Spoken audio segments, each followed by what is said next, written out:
เยอะมากคือเครื่องผลิตออกซิเจนแน่นอนที่สุดนะฮะแล้วก็เครื่องวัดความดัน2 ชุดอย่างอื่นก็ไม่มีแล้วนะฮะเพราะว่าเอาที่จำเป็นก่อนกระเป๋ายากระเป๋ากระเป๋าสนามฮะไอที่คุณเห็นเป็นกล่องสีดำเนาะแล้วก็มีเครื่องหมายพยาบาลเนี่ยนะเป็นกากบาทนะอยู่ตรงกลางแล้วด้านในจะมีอุปกรณ์ครบเลยนะแต่เป็นอุปกรณ์เบื้องต้นสำหรับในการช่วยชีวิตนะเพราะฉะนั้นทั้งหมดเลยก็มีผู้นำมามอบให้ไม่ได้ให้ผมแต่ผมจะเป็นตัวแทนเขาเอาไปมอบให้กับที่โรงพยาบาลบ้านแม่ละอูนะครับแล้วก็ของโรงพยาบาลวัดจันทร์นั้นจะเป็นเครื่องพ่นสำหรับคนที่เป็นหอบหืดเพราะตอนนี้ไฟป่ามันเยอะมากช่วงนี้ยังมรสุมอยู่ใช่ไหมฮะเดี๋ยวหมดมรสุมมันมาอีกแล้ว เผากันอีกแล้วนะครับมันเป็นพื้นที่ที่มันเป็นพื้นที่ไกลปืนเที่ยงคุณไปห้ามเขาไม่ได้หรอกนะฮะชาวบ้านนะครับมันก็ต้องทำมาหากินนะอันนี้บอกเอาไว้เฉยๆนะครับแล้วก็ทบทวนงานบุญที่ทำกันมานะครับไม่ใช่ทำแล้วลืมสิ ถ้าทำแล้วลืมผมก็หนาวสินะฮะไม่ได้ผมก็เลยต้องเนี่ยนะฮะอันนี้เป็นที่เรียบร้อยจัดทำทั้งหมดจบเสร็จเดี๋ยวเหลือแค่ถ่ายรูปนะฮะแล้วหลังจากนั้นเดี๋ยวต้นเดือนหน้าว่ากันเรื่องกุฏิเพราะว่าจะมีกุฏิพระกรรมฐานเนี่ยประมาณสัก2 หลังของวัดสายหินซึ่งเหมือนกับโดนไฟไหม้ไฟมันช็อตนะฮะก็ต้องรื้อใหม่นะครับเดี๋ยวผมต้องถามน้องที่เป็นช่างก่อนว่าถ้าทำเนี่ยตกหลังละเท่าไหร่แล้วเดี๋ยวค่อยว่ากันเพราะหลายคนตอนนี้คือมีผู้แจ้งความจำนงเนี่ยอยากจะร่วมในเรื่องของการสร้างกุฏิพี่ผมก็เพิ่งรู้นะเยอะมากเยอะจริงๆฮะแบบขอผมนิดนึงหนูด้วยนะพี่เลี้ยวเข้าใจ อันนี้เข้าใจอย่างรุนแรงฮะเพราะว่าการสร้างกุฏิให้กับพระกรรมฐานเนี่ยนะฮะมันไม่ค่อยมีแล้วถ้ามีมันก็เหมือนกับการสร้างโบสถ์สร้างวิหารนะคุณเข้าใจใช่ไหมฮะคือไอ้สร้างโบสถ์สร้างวิหารเนี่ยมันจะเป็นชื่อรวมขนาดใหญ่แล้วมันอีกนานกว่าจะเสร็จแต่สร้างกุฏิพระกรรมฐานเนี่ยมันแค่ช่วงอาทิตย์ มันเสร็จแล้วคนที่เขาทำบุญเขาก็ชื่นใจไงโอ้เสร็จแล้วใช่ฮะเสร็จแล้ว นะฮะอันนี้ก็เลยเดี๋ยวขออนุญาตเนาะ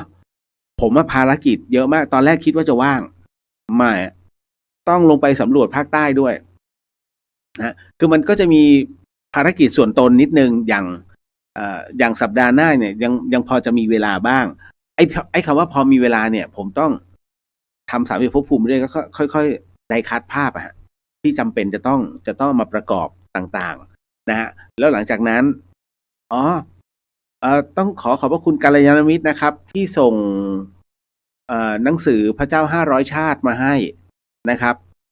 คือผมจะบอกว่าผมเกรงใจมากเลยพอได้รับหนังสือมาแล้วผมอ่านไปได้3 เรื่องผมมีความรู้สึกว่าผมไม่กล้าเปิด นะทำไมจึงเป็นเช่นนั้นคือท่านก็แจ้งมาว่าช่วยรักษาหนังสือไว้ให้ด้วยเพราะว่าเล่มนี้พี่ใช้อ่านมา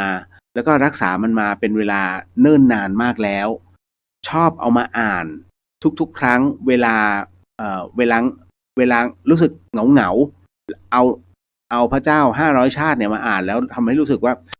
มันบันเทิงนะฮะเห็นภาพอะไรตรงนี้มันก็เลยทำให้ผมไม่กล้าเปิดต่อเพราะว่ากระดาษของพี่ที่ส่งมานะฮะผมกลัวมันขาดเพราะมันเริ่มกรอบแล้ว แล้วมันเหลืองนะฮะอ่านเนี่ยยังอ่านชัดเจนนะแต่เนื้อเข้าใจใช่ไหมฮะพอหนังสือมันเก่าเนี่ยสมัยโบราณมันจะหนานะฮะแล้วพอเปิดมาเนี่ยแล้วผมเป็นคนที่รักหนังสือนะไม่ใช่แบบอ่านทิ้งอ่านขว้างนะคือถ้าเปิดแล้วมันขาดไปสักนิดนึงผมรู้สึกว่าใจไม่ดีไม่กล้าเปิดต่อนะคือพอแค่3 เรื่องใช่ไหมฮะมันยังบางๆอยู่นึกในใจโอ้โหถ้าเปิดไปแล้วตรงกลางมันเริ่มแบะขึ้นมาตายแล้วฉันสวยเลยเขาอุตส่าห์รักษามาเป็น10 ปี มาพังด้วยน้ำมือฉันไม่กล้าจริงๆนะฮะก็เลยคิดอยู่แต่ว่าไม่เป็นไรก็เดี๋ยวจะพยายามค่อยๆอ่านเท่าที่ทำได้ นะฮะแต่ขอบพระคุณมากๆฮะในเรื่องตรงนี้คือนิทาน500 ชาติเนี่ยมันเป็นเรียกว่าจุดเริ่มต้นที่ท่านคัดลอกมาจากในพระไตรปิฎกเป็นเรื่องราวขององค์พระสัมมาสัมพุทธเจ้าที่ย้อนกลับมาในการระลึกชาติของพระพุทธองค์ได้นะฮะพูดถึงในเรื่องของจุดเริ่มต้นของการเป็นผู้อาฆาตนะฮะของพญามารเลยนะเพราะฉะนั้นณตรงเนี้ยจึงมีเรื่องราวต่างๆที่น่าสนใจมากแล้วก็เลยเป็นอะไรที่อยากอ่านก็อยากอ่านนะแต่ก็กลัวขาดนะอันนี้ขำๆพูดเล่นๆนะฮะ แล้วก็ยังมีเรื่องราวอีกพอสมควรนะฮะ คืองานบุญเนี่ยผมเข้าใจหลายๆท่านเนี่ยอยากจะร่วมแต่ว่าบางท่านเนี่ยส่งมาแล้วล่วงหน้าอ่านชื่อก่อนไหม นะคือผมยังไม่ได้เปิดละแต่ว่าพอดีว่าน้องเขาก็แจ้งมาว่าพี่หนูเป็นคนไม่อยู่กับร่องกับรอยหนูรู้ตัวดีเอาเป็นว่าหนูช่วย ขอเอาได้หมดนะผมก็เลยต้องจดเอาไว้ก่อนนะไม่งั้นเดี๋ยวลืมนะแล้วเดี๋ยวมันจะพอคาดเคลื่อนแล้วคนทำบุญเขาเสียความรู้สึกนะฮะก็อันนี้ก็อยู่ในบันทึกเป็นที่เรียบร้อยคือผมจะไม่ค่อยว่างอันเนื่องมาจากว่าเดี๋ยวหลังจากสัปดาห์หน้าไปเนี่ย วันที่26เนี่ยผมต้องเดินทางไปอำเภอกัลยาณิวัฒนาร่วมกับมูลนิธิพอสวหรือว่าหน่วยธนกรรมเคลื่อนที่ในสมเด็จพระศรีนครินทราบรมราชชนนีนะฮะเพราะฉะนั้นเนี่ย1 สัปดาห์ที่ต้องอยู่ในป่านะครับแล้วพอออกมาเสร็จปุ๊บวันที่5เดี๋ยวนะ5 3 4วันที่5เนาะมาฆบูชาใช่ไหมฮะ3 4 5ไม่ใช่วันที่6วันมาฆบูชาเป็นวันจันทร์วันมาฆบูชาก็ต้องทำพิธีโอโหสิกรรมใหญ่ที่บนวัดไฟหินนะหลังจากนั้นเนี่ยต้องรีบเข้ากรุงเทพนะจริงๆผมมีตรวจร่างกายวันที่10แต่เดี๋ยวจะขอเขาเลื่อนนิดนึงนะฮะแล้วก็10คือจริงๆ10 11มันมีงานซ้อนที่กรุงเทพ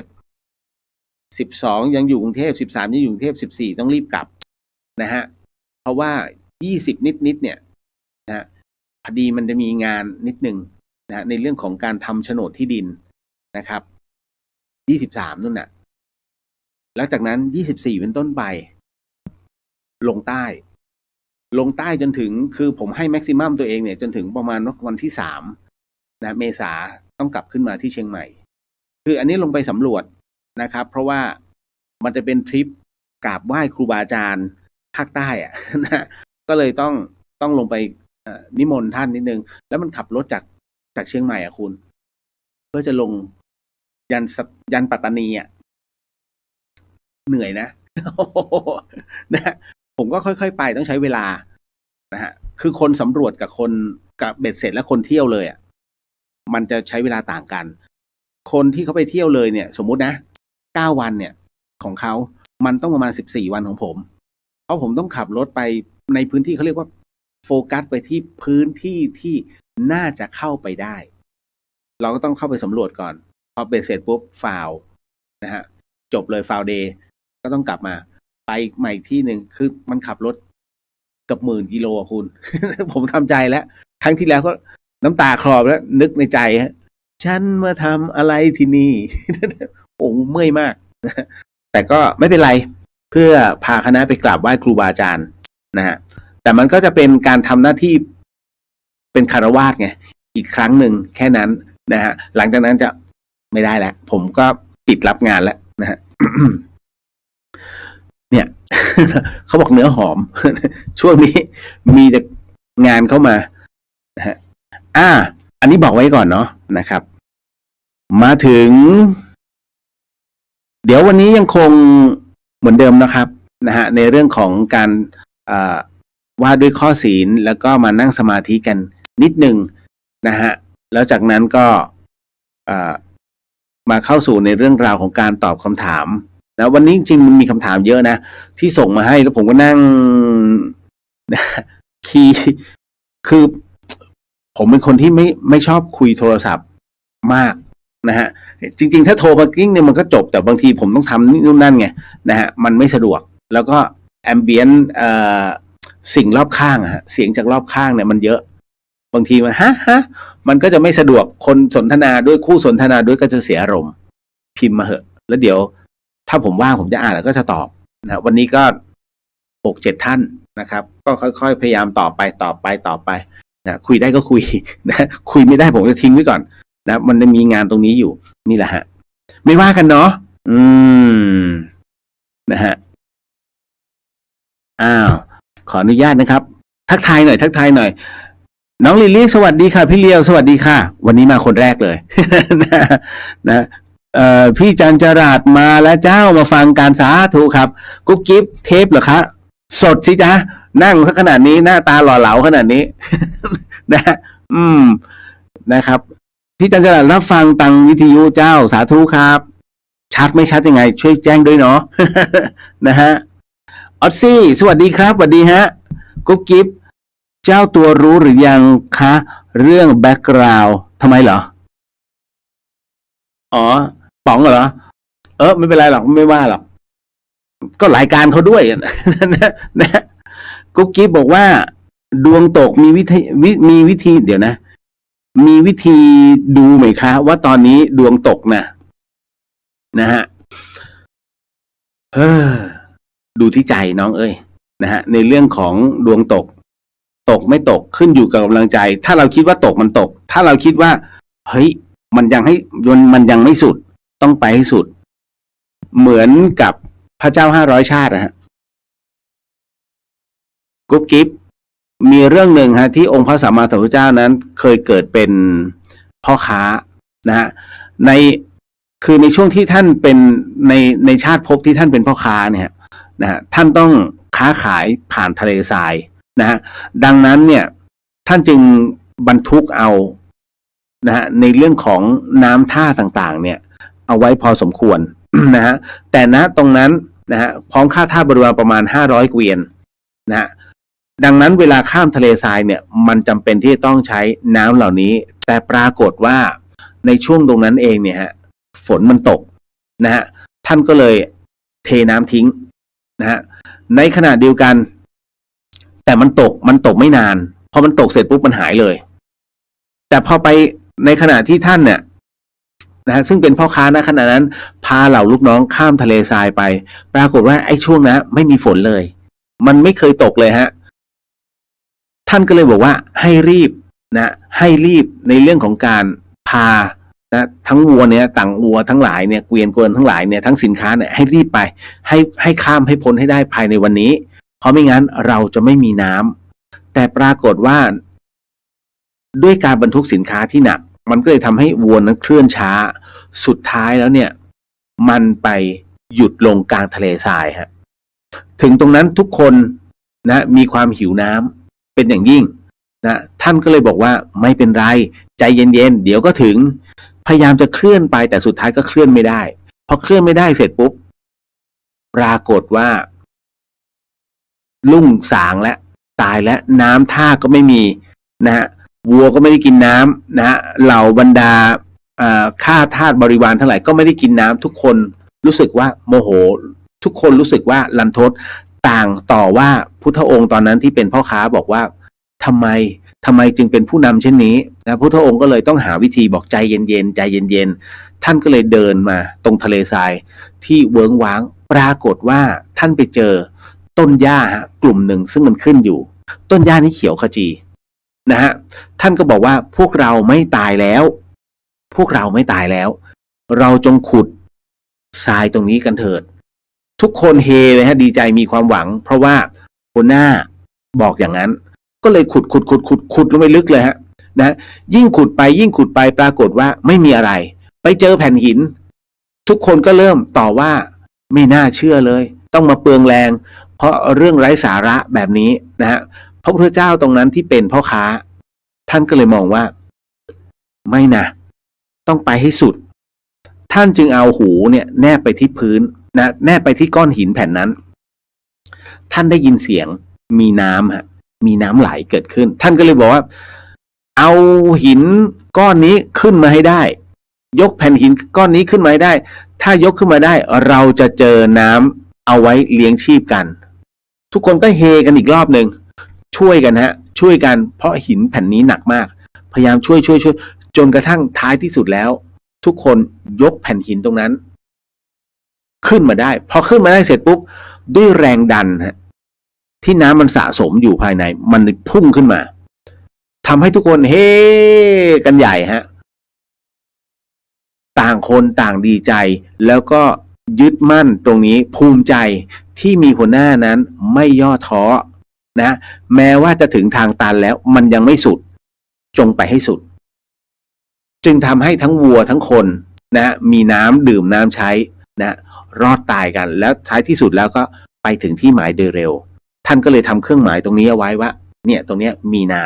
ำทั้งหมดทั้งมวลเรื่องนี้มันสอนให้รู้ว่าคนเราต้องไปให้สุด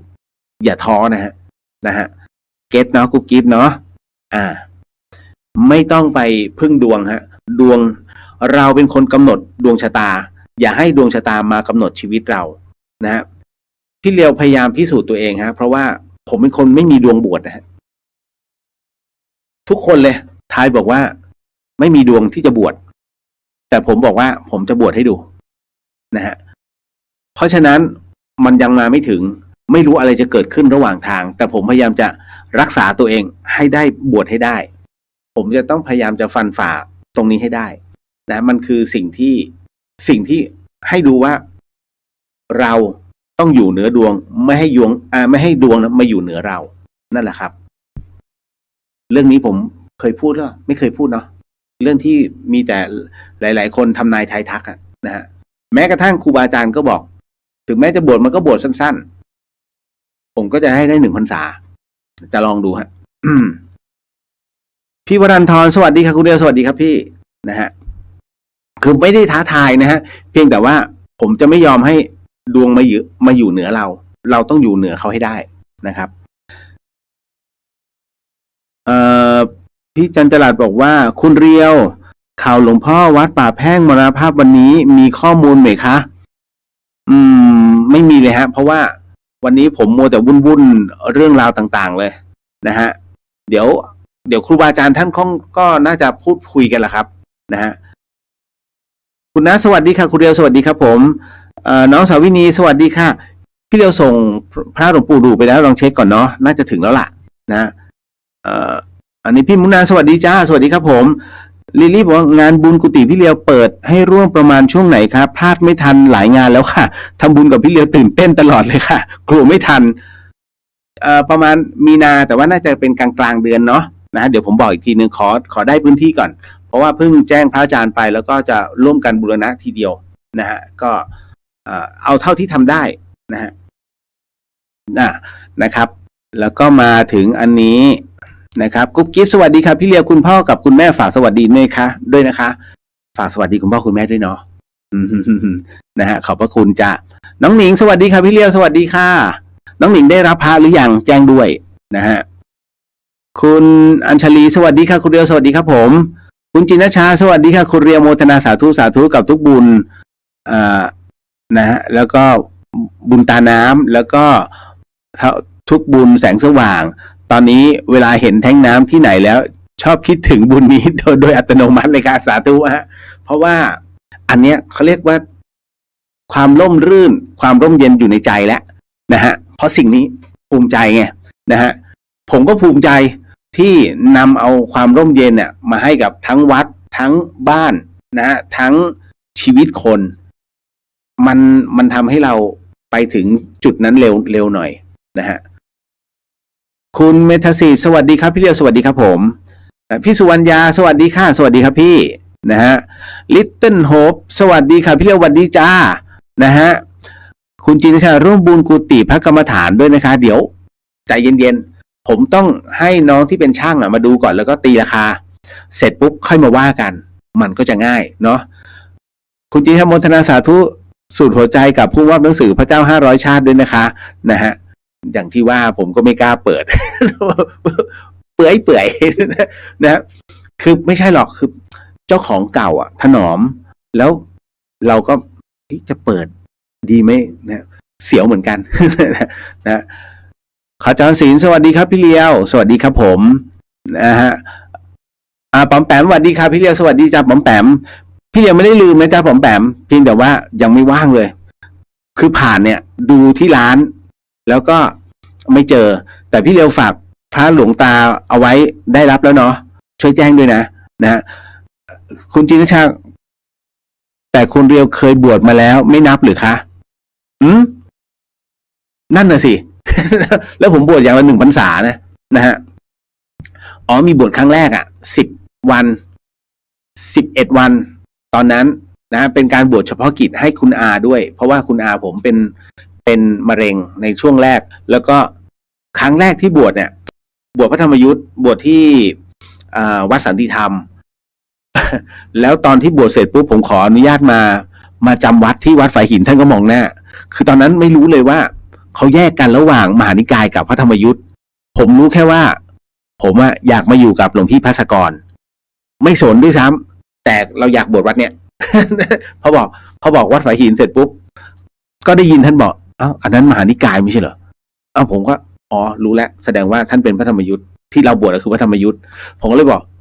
ผมไม่ได้ขึ้นไปบนวัดครับผมอยู่ที่ธรรมสถานแล้วก็กะว่าจะปรากฏอยู่ข้างนอกนะฮะท่านก็เลยอนุญาตแล้วผมก็ปรากฏจริงๆฮะปรากฏอยู่ตรงลานโพเลยนะฮะไม่ได้ไปไหนเลยนะฮะปี48นะ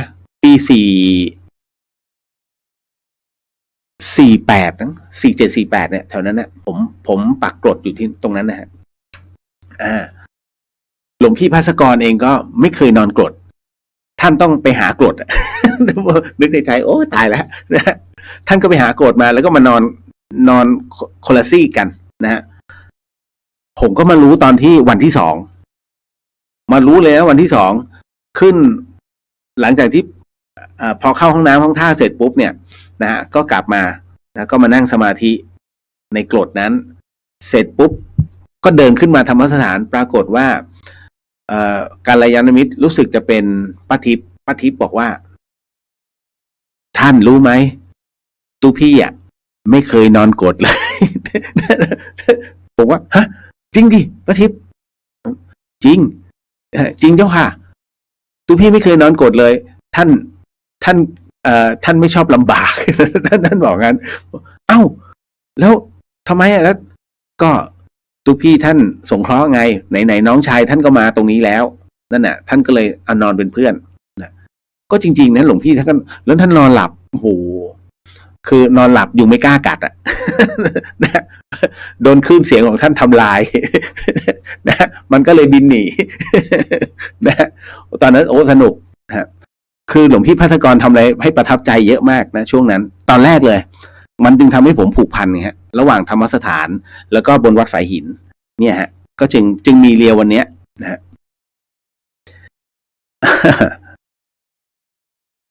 แล้วก็คุณกนกพรโมทนาสาธุกับทุกบุญค่ะนะฮะ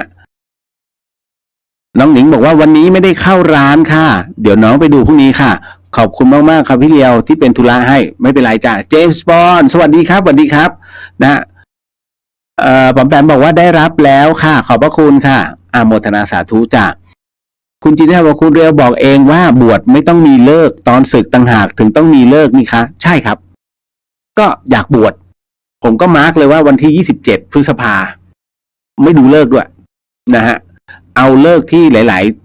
ลายคนที่เป็นกัลยาณมิตรที่เชียงใหม่สะดวกนะฮะก็ไม่น่าจะเกิน20 คนมั้ง นะ10 คนผมก็ดีใจแล้วนะฮะไม่มาเลยก็ไม่ได้ว่าอะไรนะเพราะว่าเราก็นะฮะมีอะไรที่ต้องทำอยู่แล้วนะครับพี่ต้อยสวัสดีค่ะเตรียมตัวนอนฟังอยู่ค่ะโอ้โมทนาสาธุพี่ต้อยนะฮะอันนี้ป๋อมแปมบอกว่าพี่เลียวมีวิธีแก้ไขเรื่องการโดนสาลิกาไหมคะพอดีคนรู้จักเจอคนเล่นสาลิกาใส่ค่ะเขาขออะไรคือตกลงแบบง่ายมากพอมันนั่งนึกอีกทีรับปากหรือให้ของเขาไปหลายรอบแล้วค่ะตายมันเล่นสาลิกาลิ้นทอง นะ จะบอกไงดีอะมันมี คือต้องเรียกว่าอย่างพี่เลียวอ่ะพี่วันนี้ไม่ได้ใส่ปกติผมจะใส่เต่ามหาสะท้อนนะฮะมันจะมีของวัดสี่แยกแล้วก็ของวัดท่าขนุนของหลวงพ่อเล็กอันนั้นยันมหาสะท้อนเขาเรียกเต่ามหาสะท้อนนะฮะแต่ถ้าเป็นของวัดท่าซุงนี่ถึงก็ตายเลยนะหมายถึงว่าใครก็ตามที่ใช้มนต์นะฮะในเรื่องของการติดต่อสื่อสารนะฮะหรือว่าคือประมาณว่าเอาเล่นแร่แปรธาตุอะพวกเล่นแร่แปรธาตุแล้วมาคุยกับเราเนี่ยนะฮะไอ้ตัวเนี้ยมันจะทำให้สะท้อนแล้วสะท้อนมหาโหดสะท้อนแบบเสื่อมเลยนะฮะคือเขาก็เสื่อมคนทำก็เสื่อมผมไม่แน่ใจอันนี้เดี๋ยวต้องปรึกษาครูบาอาจารย์นิดนึงนะฮะว่าตัวไหนนะฮะที่สำคัญคือให้ใจแข็งเขาไว้หวังแบบเต็มที่ก็ไม่ต้องไปเจอมัน ขออะไรได้หมดอับดุลมั้ยเนี่ยอับดุล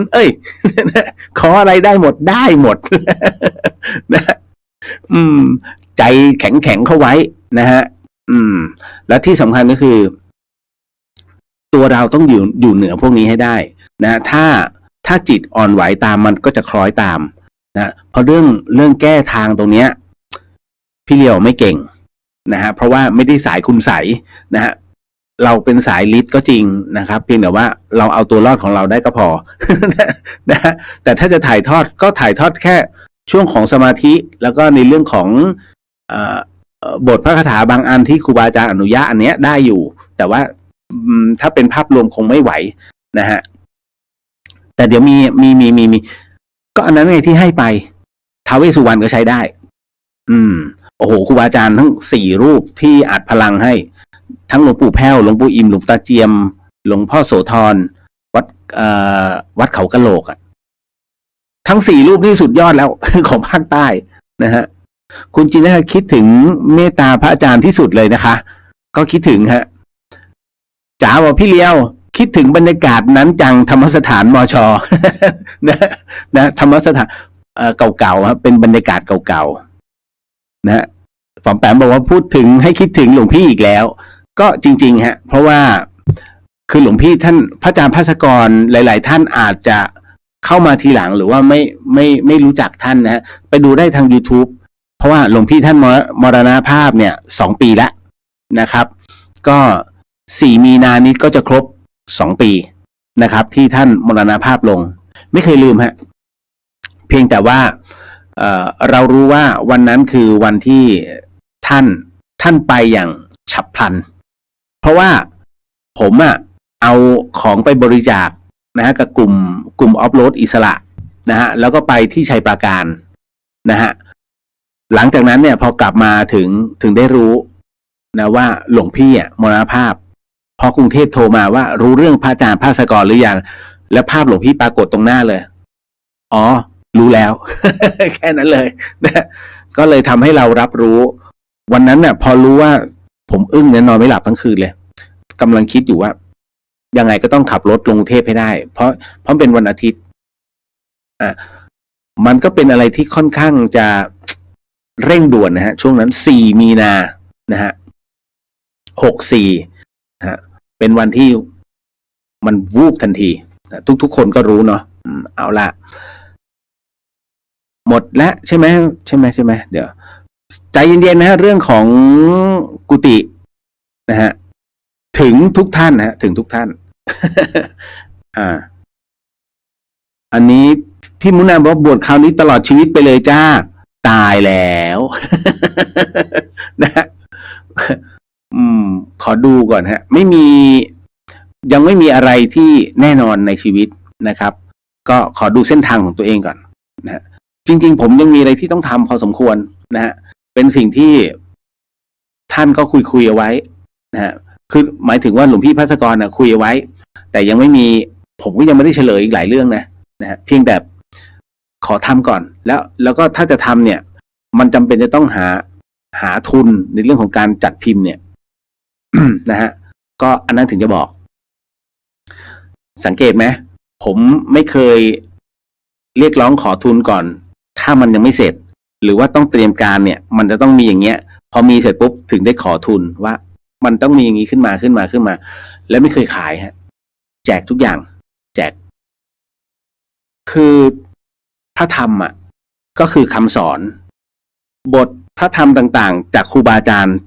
ทั่วโลกเลยผมใช้คำว่าทั่วโลกนะฮะมันคือธรรมะนะฮะซึ่งธรรมะเนี่ยก็เป็นครูของพระพุทธเจ้านะฮะปฏิเสธไม่ได้นะครับเพราะพระพุทธองค์นั้นนะท่านเข้าใจหลักธรรมจากธรรมชาติท่านจึงบรรลุเป็นพระองค์พระสัมมาสัมพุทธเจ้านะครับนี่คือบทเรียนของท่านนะฮะแม้แต่ท่านอาจารย์อุทกดาบทหรือว่าพระอาจารย์อาราดาบทนั้นก็ไม่สามารถจะเข้าใจถึงตรงนี้ได้นะฮะเพราะพระองค์เท่านั้นนะฮะที่ท่านรับรู้ทั้งหมดทั้งมวลแล้วนะพระผู้เป็นองค์สัพพัญญูเนี่ยนี่แหละครับก็เลยต้องบอกครับว่า บางทีเราคาดการไม่ได้หรอกน้องสาวินีนะฮะขอบคุณค่ะนะฮะแสดงว่าได้แล้วเนาะ นะฮะก็ดีใจจริงๆจำได้ไหมว่า14 มีนา14ใช่14ขอบคุณมาก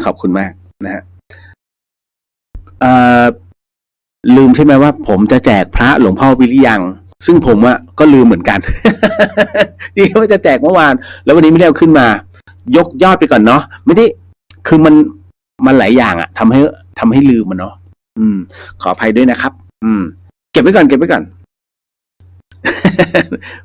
หลายท่านก็เชียร์นะฮะให้บวชตลอดนะต่อมาเดี๋ยวก่อนนะหมดยังหมดแล้วมาเดี๋ยวมันจะเลยเวลาไปมากกว่านี้เพราะเดี๋ยวมันมีเรื่องราวที่ต้องมานั่งพูดคุยกันเพราะวันนี้มันมีหัวข้อหนักไหมถามว่าหนักไหมมันก็ไม่เชิงคืออย่างนี้มีทั้งในเรื่องของนะทั้งพระทั้งเณรทั้งภิกษุณีนะฮะมีเรื่องของอะไรล่ะการทำกงเต็กนะฮะมีเรื่องของการบริจาคอวัยวะเดี๋ยวต้องมานั่งพูดคุยกันนะทั้งหมดทั้งมวลนะฮะเดี๋ยวขออนุญาตนะครับ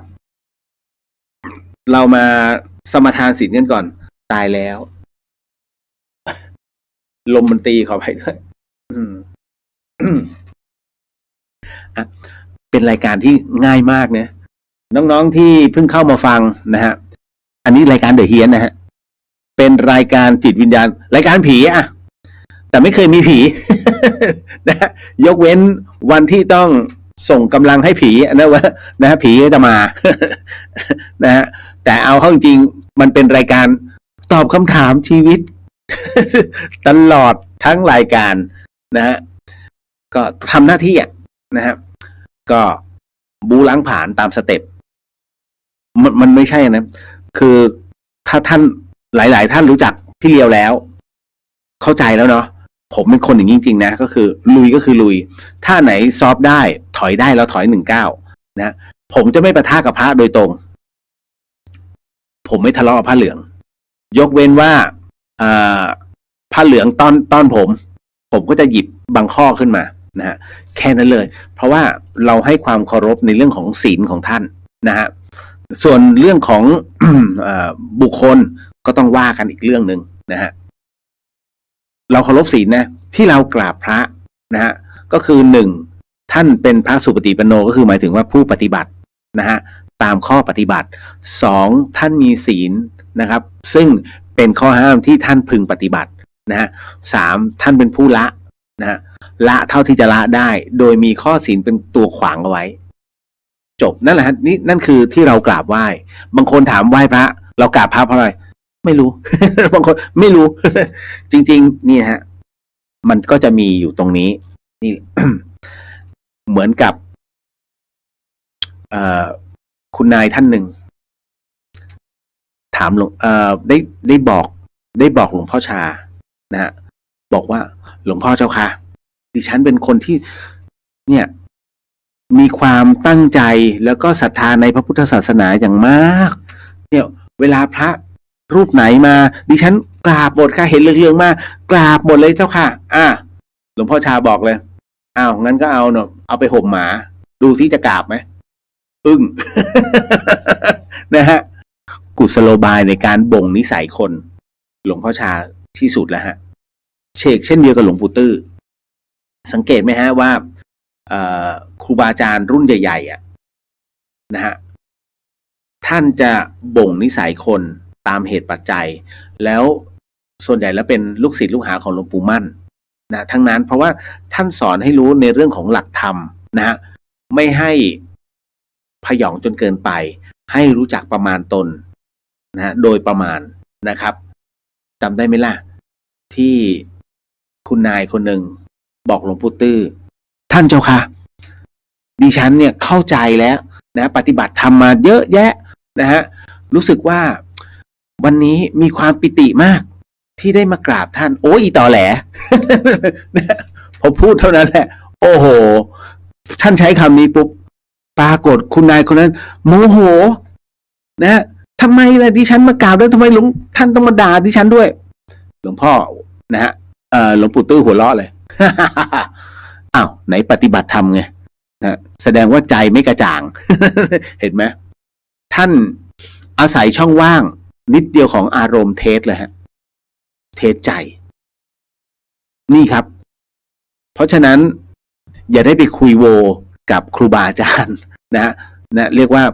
ผู้ปฏิบัติมามากกว่าเราเยอะนะฮะอย่าได้ไปทำเช่นนั้นอันนี้ก็เลยบอกไว้ก่อน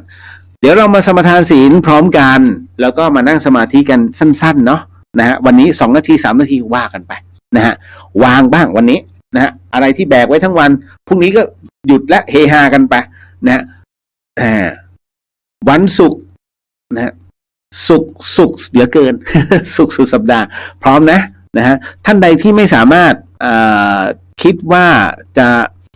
กล่าวไม่ทันก็ให้น้อมจิตน้อมใจตามผมแล้วกันเนาะนะฮะสาธุฮะเดี๋ยวตั้งนะโมก่อนเนาะ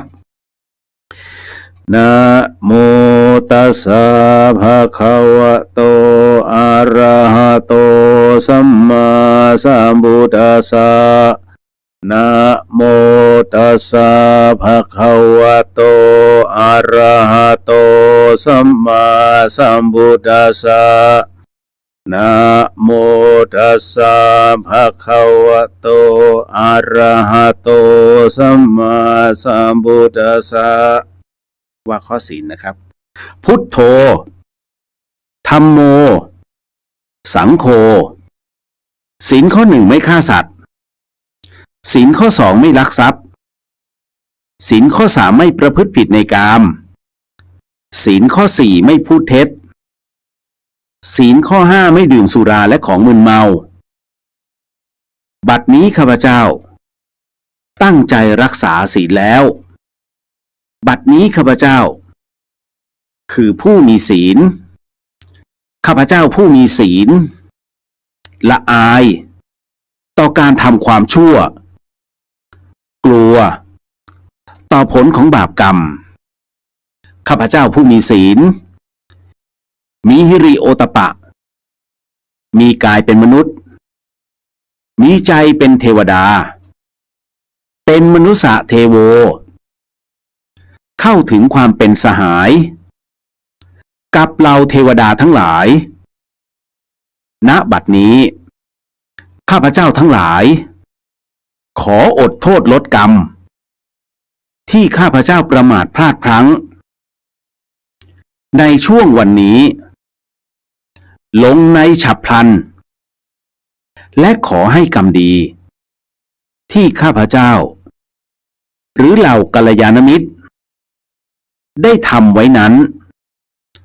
ขอจงมาแทรกส่งผลบุญนี้ให้ข้าพเจ้าได้มีความสุขและประสบผลสำเร็จตลอดไปเทินสาธุสาธุสาธุอนุโมทามิฮะว่าด้วยข้อศีลเป็นที่เรียบร้อยแล้วอันนี้ศีลนะฮะเราทำทานเนี่ยอยู่แล้วทุกวันเพราะฉะนั้นทานศีลเรามีอยู่แล้วคราวนี้เรามานั่งสมาธิ นำในเรื่องของปัญญากันดีกว่านะฮะเพราะฉะนั้นน้องๆท่านใดที่เพิ่งเข้ามาใหม่ๆนะครับน้องรู้จักวิธีการนั่งสมาธิไหมเอาแค่นั่งหลับตาสูดหายใจเข้าลึกๆหายใจออกค่อยๆผ่อนนะฮะให้สติน้องตามลมหายใจเข้าไปนะเอาแค่ช่วงที่มันผ่านเข้าช่องจมูกแล้วออกจากช่องจมูกพอแล้วส่วนท่านใดนะฮะเรียกว่าคนเก่าคนแก่ไม่ต้องบอกเนาะท่านได้กันอยู่แล้วเพราะฉะนั้นผมขออนุญาตนะฮะอันเนื่องมาจากว่าเป็นรายการวิทยุผมไม่สามารถจะปล่อยให้ช่วงของรายการนั้นเดทแอร์ไปได้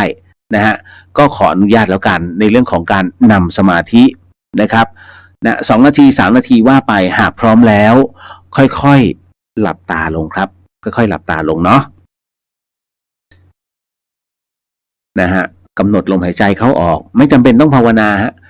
คัดคำภาวนาพุทแล้วก็โทเอาออกทิ้งไปแต่ถ้าสมมุติว่าบริเวณรอบๆมันมีสิ่งรบกวนในเรื่องของจิตเพราะจิตของเราไวมากใช้พุทโธเป็นตัวกั้นแต่ถ้ายังไม่ได้จริงๆนะฮะมือที่ประสานกันนะครับไม่ว่าจะเป็นขวาทับซ้ายหรือซ้ายทับขวาแล้วแต่ให้เอาหัวนิ้วโป้งมาชนกันให้ได้คุณใช้จิตนั้นนะฮะเพ่งไปที่ปลายนิ้วโป้งที่พยายามชนกันเอาไว้ดึงจิตตรงนั้นให้ไปเป็นหนึ่งให้ได้ฮะแล้วจากนั้นความรู้สึกนั้นค่อยๆคัดออกให้เป็นความว่างให้ได้หากพร้อมแล้วนะครับขออนุญาตนะครับต่อจากบทครั้งที่แล้วของอาจารย์ปราโมทโชนะครับยังมีอุปมาอีกอันหนึ่งที่ท่านเปรียบเหมือนอย่างว่าลูกวัวที่วิ่งซุกซนเจ้าของก็จับเอาเชือกผูกไว้กับหลักทีแรกลูกวัวนั้นก็วิ่งไปทางนู้นวิ่งไปทางนี้แต่ว่าก็ไปไกลเกินเชือกที่จะไปถึงได้บางทีก็ต้องวิ่งวนหลักอยู่แต่ในที่สุดลูกวัวนั้นก็เหนื่อยก็ต้องนอนลงนอนพักอยู่ที่โคนหลักนั่นเองเปรียบเสมือนอย่างจิตที่ตั้งสติผูกจิตไว้กับอารมณ์ของกรรมฐานเช่นลมหายใจเข้าลมหายใจออกในทีแรกจิตก็จะวิ่งไปทางนู้นบ้างวิ่งไปทางนี้บ้างแต่เมื่อสติผูกอยู่ก็จะวิ่งไปได้ไม่ไกลเพราะสติจะคอยดึงเอาไว้และเมื่อสติไม่ขาดในที่สุดจิตนี่เองก็จะนั่งสงบอยู่เหมือนอย่างที่ลูกวัวนั้นนอนสงบนิ่งอยู่ที่โคนเสาจิตก็จะนิ่งสงบอยู่กับที่อารมณ์ของกรรมฐานที่ตั้งเอาไว้นั่นเองเช่นลมหายใจเข้าลมหายใจออกเหมือนอย่างว่านั่งสงบอยู่ที่ปลายจมูกหรือที่ริมฝีปากเบื้องบนหรือที่ตัวจิตเองอันเป็นภายในลูกวัวก็เหมือนกันถ้าเชือกไม่ขาดก็วิ่งไปได้ไม่ไกลเหนื่อยก็ต้องนอนพักที่โคนเสาจิตก็ต้องหยุดพักสงบอยู่ที่อารมณ์ของกรรมฐานและเมื่อเป็นดังนี้แล้วก็จะได้ปิติได้สุขในกรรมฐานเมื่อได้ปิติได้สุขในกรรมฐานก็ไม่อยากจะวิ่งไปไหนเพราะสบายเสียแล้วเมื่อสบายเสียแล้วก็ไม่อยากจะไปไหนก็อยู่กับอารมณ์ของกรรมฐานนั่นเองเพราะฉะนั้น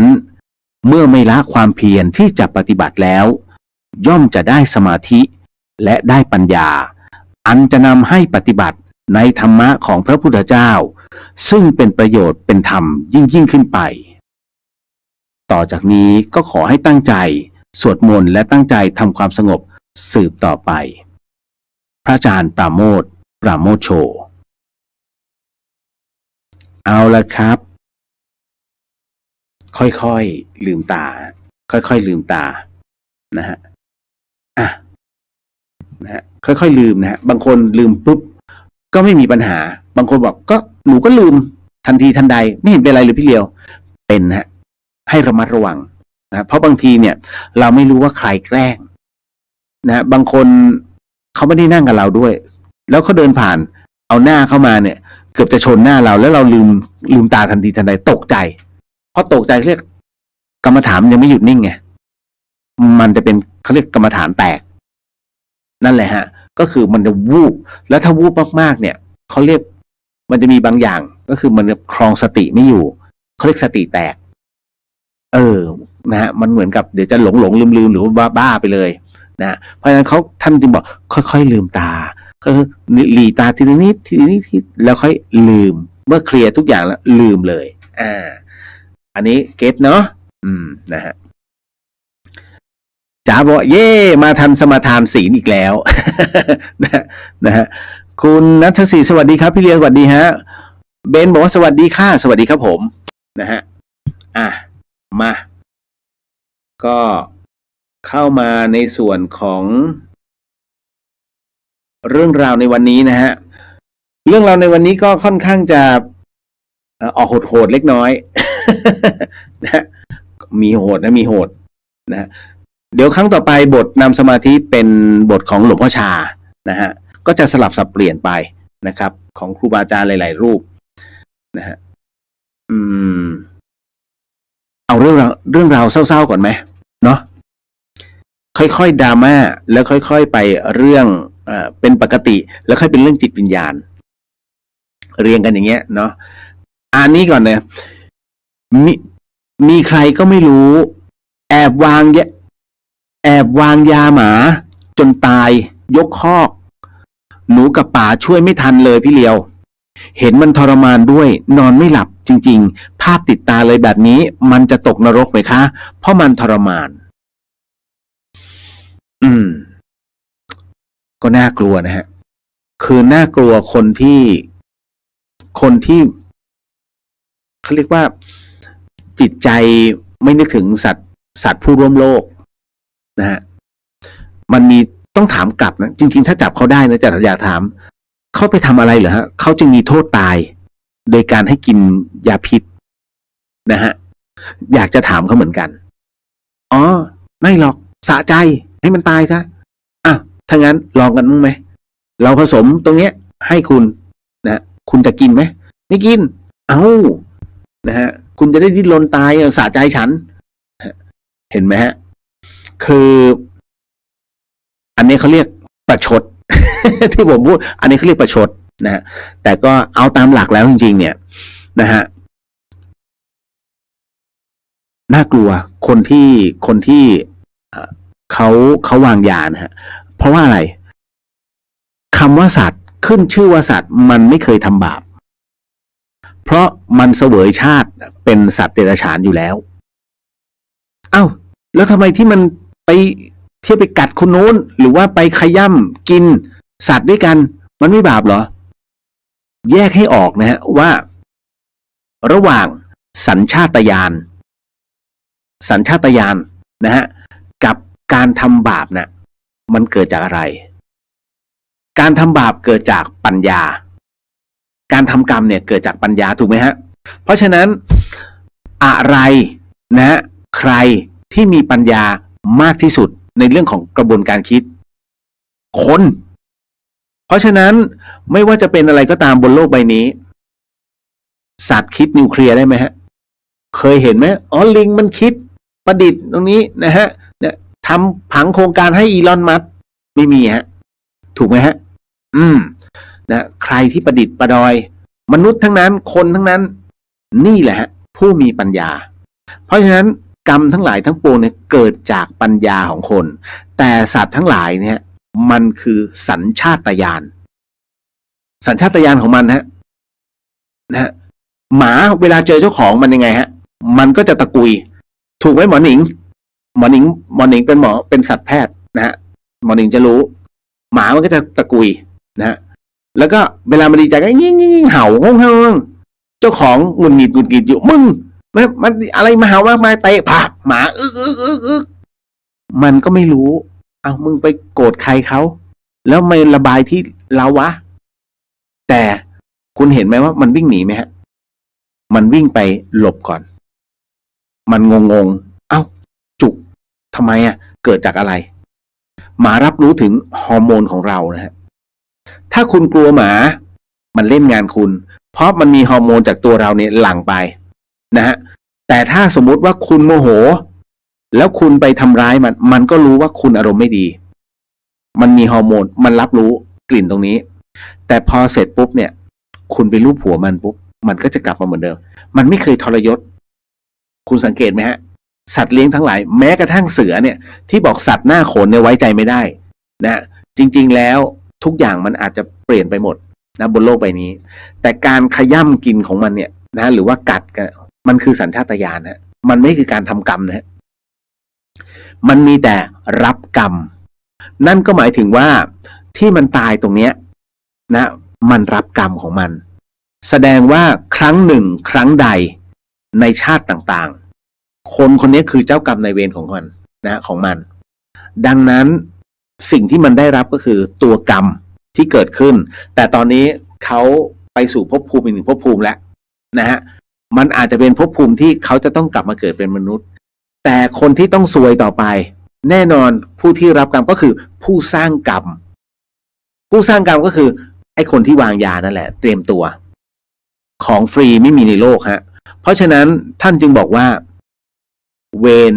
ย่อมระงับด้วยการไม่จองเวร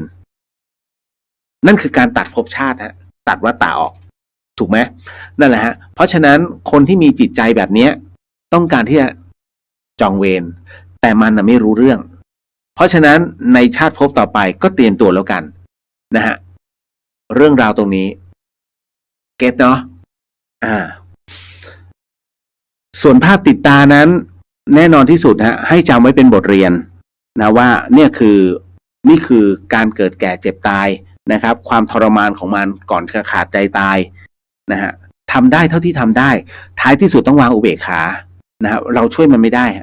ชะตามันถูกลิขิตไว้แบบนั้นแหละนะฮะน้องก็ใจเย็นๆเนาะทำบุญส่งพระสังฆทานให้เขานะดีที่สุดนะจ๊ะก็ขอแสดงความเสียใจด้วยคือเรื่องราวเหล่านี้ดูโหดร้ายนะผมว่าเคยเห็นนะเทศบาลที่ที่เมืองนนท์เลยนนทบุรีเทศบาลเอาปืนยิงเลยฮะยิงในบ้านเลยนะหมาขนาดมีปลอกคอนะฮะสมัยก่อนเดี๋ยวไม่ใช่สมัยนี้สมัยก่อนคือมันหลุดออกไปคืออย่างนี้จำได้ว่าตอนนั้นเป็นบ้านผมจะอยู่บ้านมันเรียงกันเนี่ยบ้านข้าราชการบ้านของกระทรวงการคลังของไม่ใช่ของราชพัสดุนะฮะผมจะอยู่บ้านหลังที่5นะฮะไอ้บ้านหลังแรกเนี่ยเขาเลี้ยงหมาแล้วหมามันหลุดออกไปปรากฏว่าปลอกคอมันติดอยู่ที่รั้วนะมันขาดนะติดอยู่แล้วมันอยากจะออกพอออกเสร็จปุ๊บเป็นช่วงจังหวะเห็นไหมกรรมทันทีกรรมมึงอยู่ในบ้านเนี่ยทุกวันไม่เป็นอะไรแต่พอหลุดออกมาเท่านั้นแหละแล้วทะลึ่งปลอกคอแล้วเป็นช่วงหน้าร้อนเขากำลังล่าพวกหมาที่พิษสุนัขบ้าเป็นนโยบายใครก็ไม่รู้นะให้กำจัดหมาจรจัดพวกยิงหมดเลยโอ้โหตอนนั้นตายเกือบ20 ตัวขนาดมันหลบเข้าไปแล้วเขาก็นึกว่าเป็นหมาจรจัดเขายิงจริงๆไม่ให้หมาในบ้านนั่นแหละก็ตายนะฮะโอ้โหสุดๆโหดมากนะตอนนั้นนะแต่ก็ไม่รู้ผลกรรมตอนนี้เขาคงได้รับแล้วเพราะมันหลายปีแล้วไงถ้ายังมีชีวิตอยู่คนนั้นน่าจะประมาณสัก70 กว่าแล้วนะฮะ เอาละเขา70 กว่าแล้วใกล้แล้วฮะถ้าเขายังมีชีวิตอยู่นะสิ่งที่เขาทำกับสุนัขกรรมเตรียมมันเขาเรียกตามมาเล่นงานก่อนจะเสียชีวิตข้อต่อมานี่สะเทือนใจ นะคุณจินชาบอกว่าโมทนาสาธุกับคุณเรียวนำกรรมฐานแล้วก็ทุกท่านที่ร่วมปฏิบัติภาวนาร่วมกันนะคะขอบุญนี้ส่งให้คุณเรียวแล้วก็ได้บรรพชาอย่างราบรื่นที่สุดสาธุนะฮะต้องเดินทาง ก็เสียวๆไม่เป็นไรต่อมาอันนี้ที่บอกสถานใจคำถามบอกว่าทำไมพระเนนยังห่มจีวรเป็นกิโมโนอยู่เลยครับโอ้โห อันนี้เศร้าใจวันนี้ก็มีฮะวัดกลางบางซื่ออยู่ที่นนท์อันนั้นน่ะใกล้บ้านผมเลยวัดกลาง ผมจะมีบ้าน3 หลังนะที่กรุงเทพบ้านคุณแม่หลังหนึ่งแล้วก็บ้านป้าบ้านอาอยู่ตรงโรงเรียนอนุบาลนนท์แล้วก็บ้านป้าอยู่ตรงซอยทับทิมตอนนี้เป็นนนทบุรี2นนทบุรี3นะฮะอยู่ตรงนั้นพอไปอีกหน่อยเป็นโรงเรียนศรีบุญแล้วก็วัดกลางแล้วไงนะฮะก็จะระแวกนะทึกๆนะโอ้วันนี้แต่เอาเรื่องนี้ก่อน ทำไมพระเนนยังห่มจีวรเป็นกิโมโนอยู่เลยครับ คือเรื่องนี้ต้องแยกนิดนึงนะฮะพระหรือเนนชี้ก่อน ส่วนใหญ่แล้วพระท่านไม่น่าผมไม่ได้เข้าข้างพระนะฮะส่วนใหญ่แล้วพระเนี่ยเอาไอ้พระที่ตุ้งติ้งอ่ะท่านจะเลิกนุ่งเป็นกิโมโนนะนานแล้วอันเนื่องมาจากว่ามันมีกฎระเบียบอยู่แล้วก็ต้องพบปะคณะสงฆ์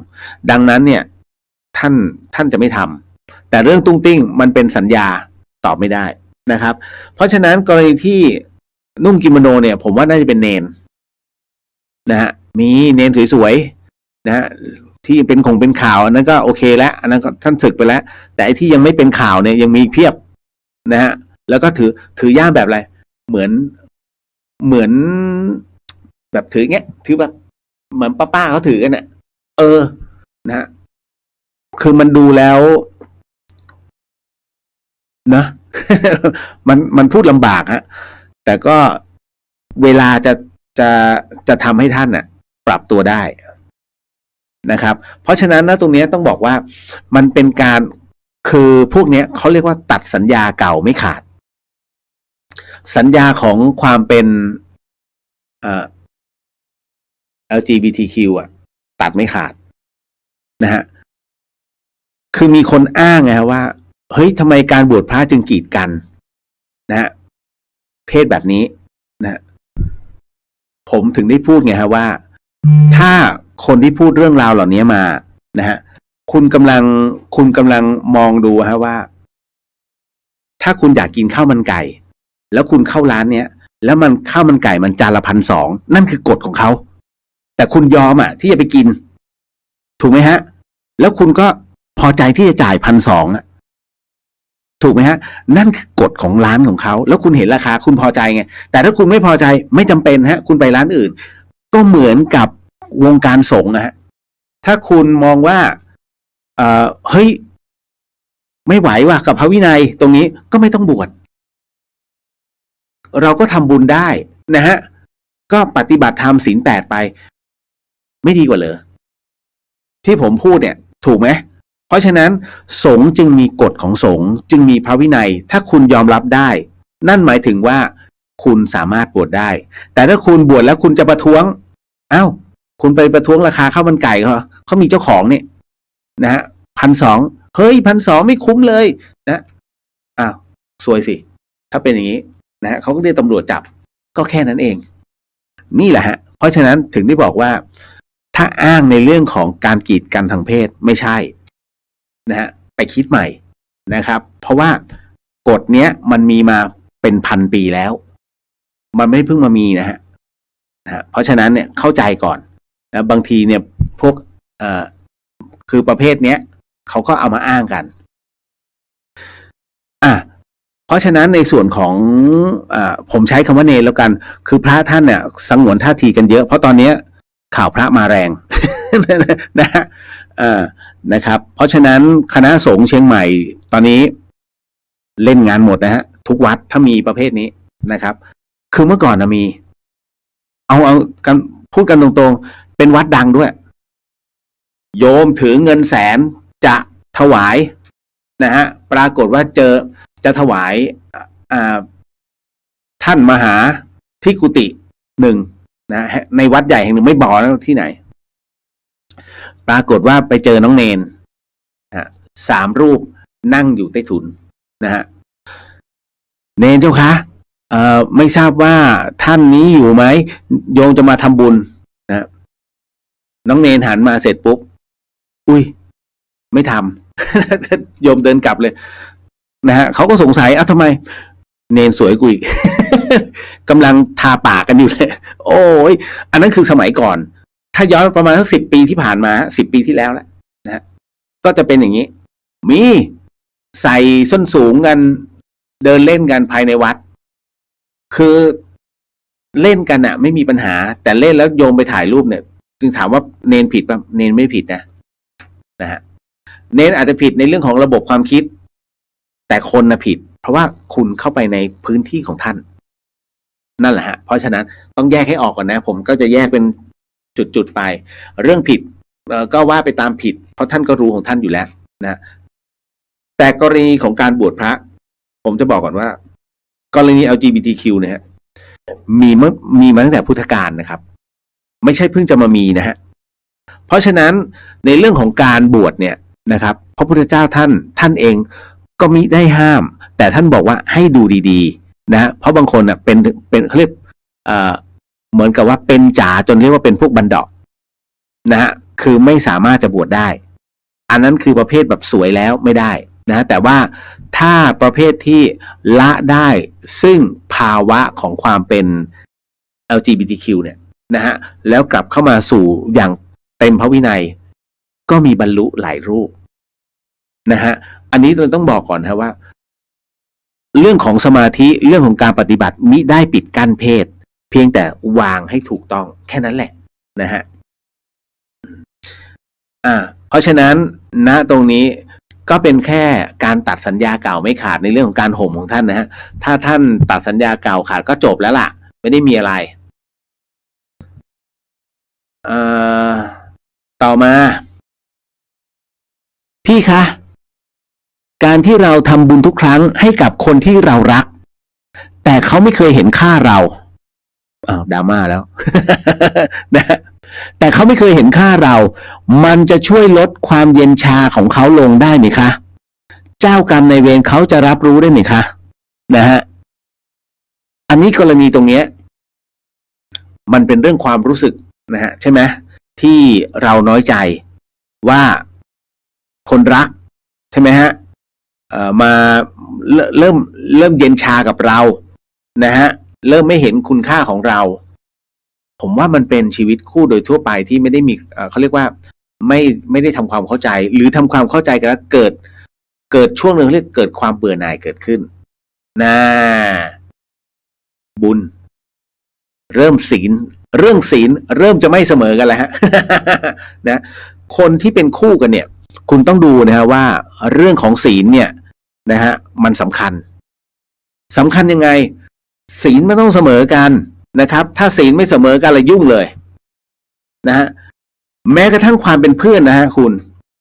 ถ้าศีลไม่เสมอกันความเป็นเพื่อนหรือว่าก็สะบั้นลงฮะชอบอะไรเหมือนกันนะฮะมีทัศนวิสัยที่เหมือนกันนะฮะมีความรู้สึกเหมือนกันเนี่ยฮะเพราะฉะนั้นทั้ง3อย่างในเรื่องของทั้งหมดทั้งมวลเนี่ยมันจะประกอบถ้าบางอย่างถ้าบางอันเนี่ยที่มันเริ่มเปลี่ยนแปลงปุ๊บนะฮะมันจะรับรู้ทันทีว่าจะเริ่มมีการเปลี่ยนแปลงเกิดขึ้นคนเนี่ยคบกันอยู่ทุกวันคุณจะไม่รู้เลยเหรอว่าเฮ้ยมันแปลกไปมันรู้นะฮะแต่บางคนคิดว่าไม่รู้ผู้ชายบางคนดูโง่ๆหน่อยนะฮะคิดว่าคู่ของเราเฮ้ยไม่รู้หรอกจริงเขารู้แต่เขาไม่พูดผู้หญิงก็เช่นกันฮะนะบางคนก็คิดว่าผู้ชายน่าจะโง่ไม่ใช่ฮะบางทีเขาก็บอกว่าตามใจนะเรียกว่าแกล้งไม่รู้ดีกว่าแต่ขอให้อยู่ในทำนองของธรรมก็แค่นั้นเพียงแต่เขาเรียกทุกคนแกล้งโง่แต่จริงไม่ใช่มันมีความรู้สึกคนเราอยู่ด้วยกันทุกวันน่ะอะไรเปลี่ยนแปลงจะรู้ทันทีง่ายๆเลยฮะถูกไหม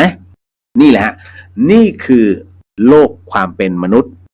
ความเป็นคู่มันเกิดขึ้นนะฮะคราวนี้ ในเรื่องของการเปลี่ยนแปลงคือความเย็นชาที่เกิดขึ้นบางคนมองว่าเฮ้ยเจ้ากรรมนายเวรหรือเปล่าเพราะฉะนั้นเราทำบุญกรวดน้ำไปให้เนี่ยโอเคไหม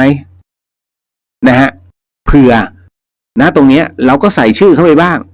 นะกรวดน้ำให้เขาบ้างลดทอนลงมาไหมถ้าเป็นศัตรู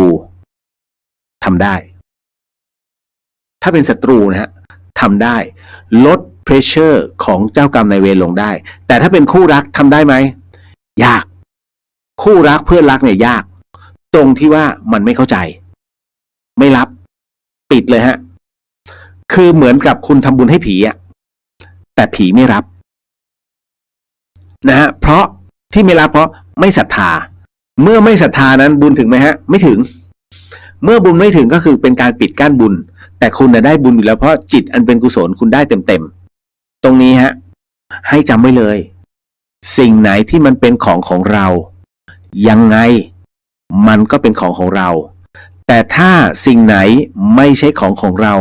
ต่อให้คุณคว้ามามันก็ไม่ใช่อยู่ดีฮะนะเพราะฉะนั้นบุญเท่านั้นฮะนะตัวศีลเท่านั้น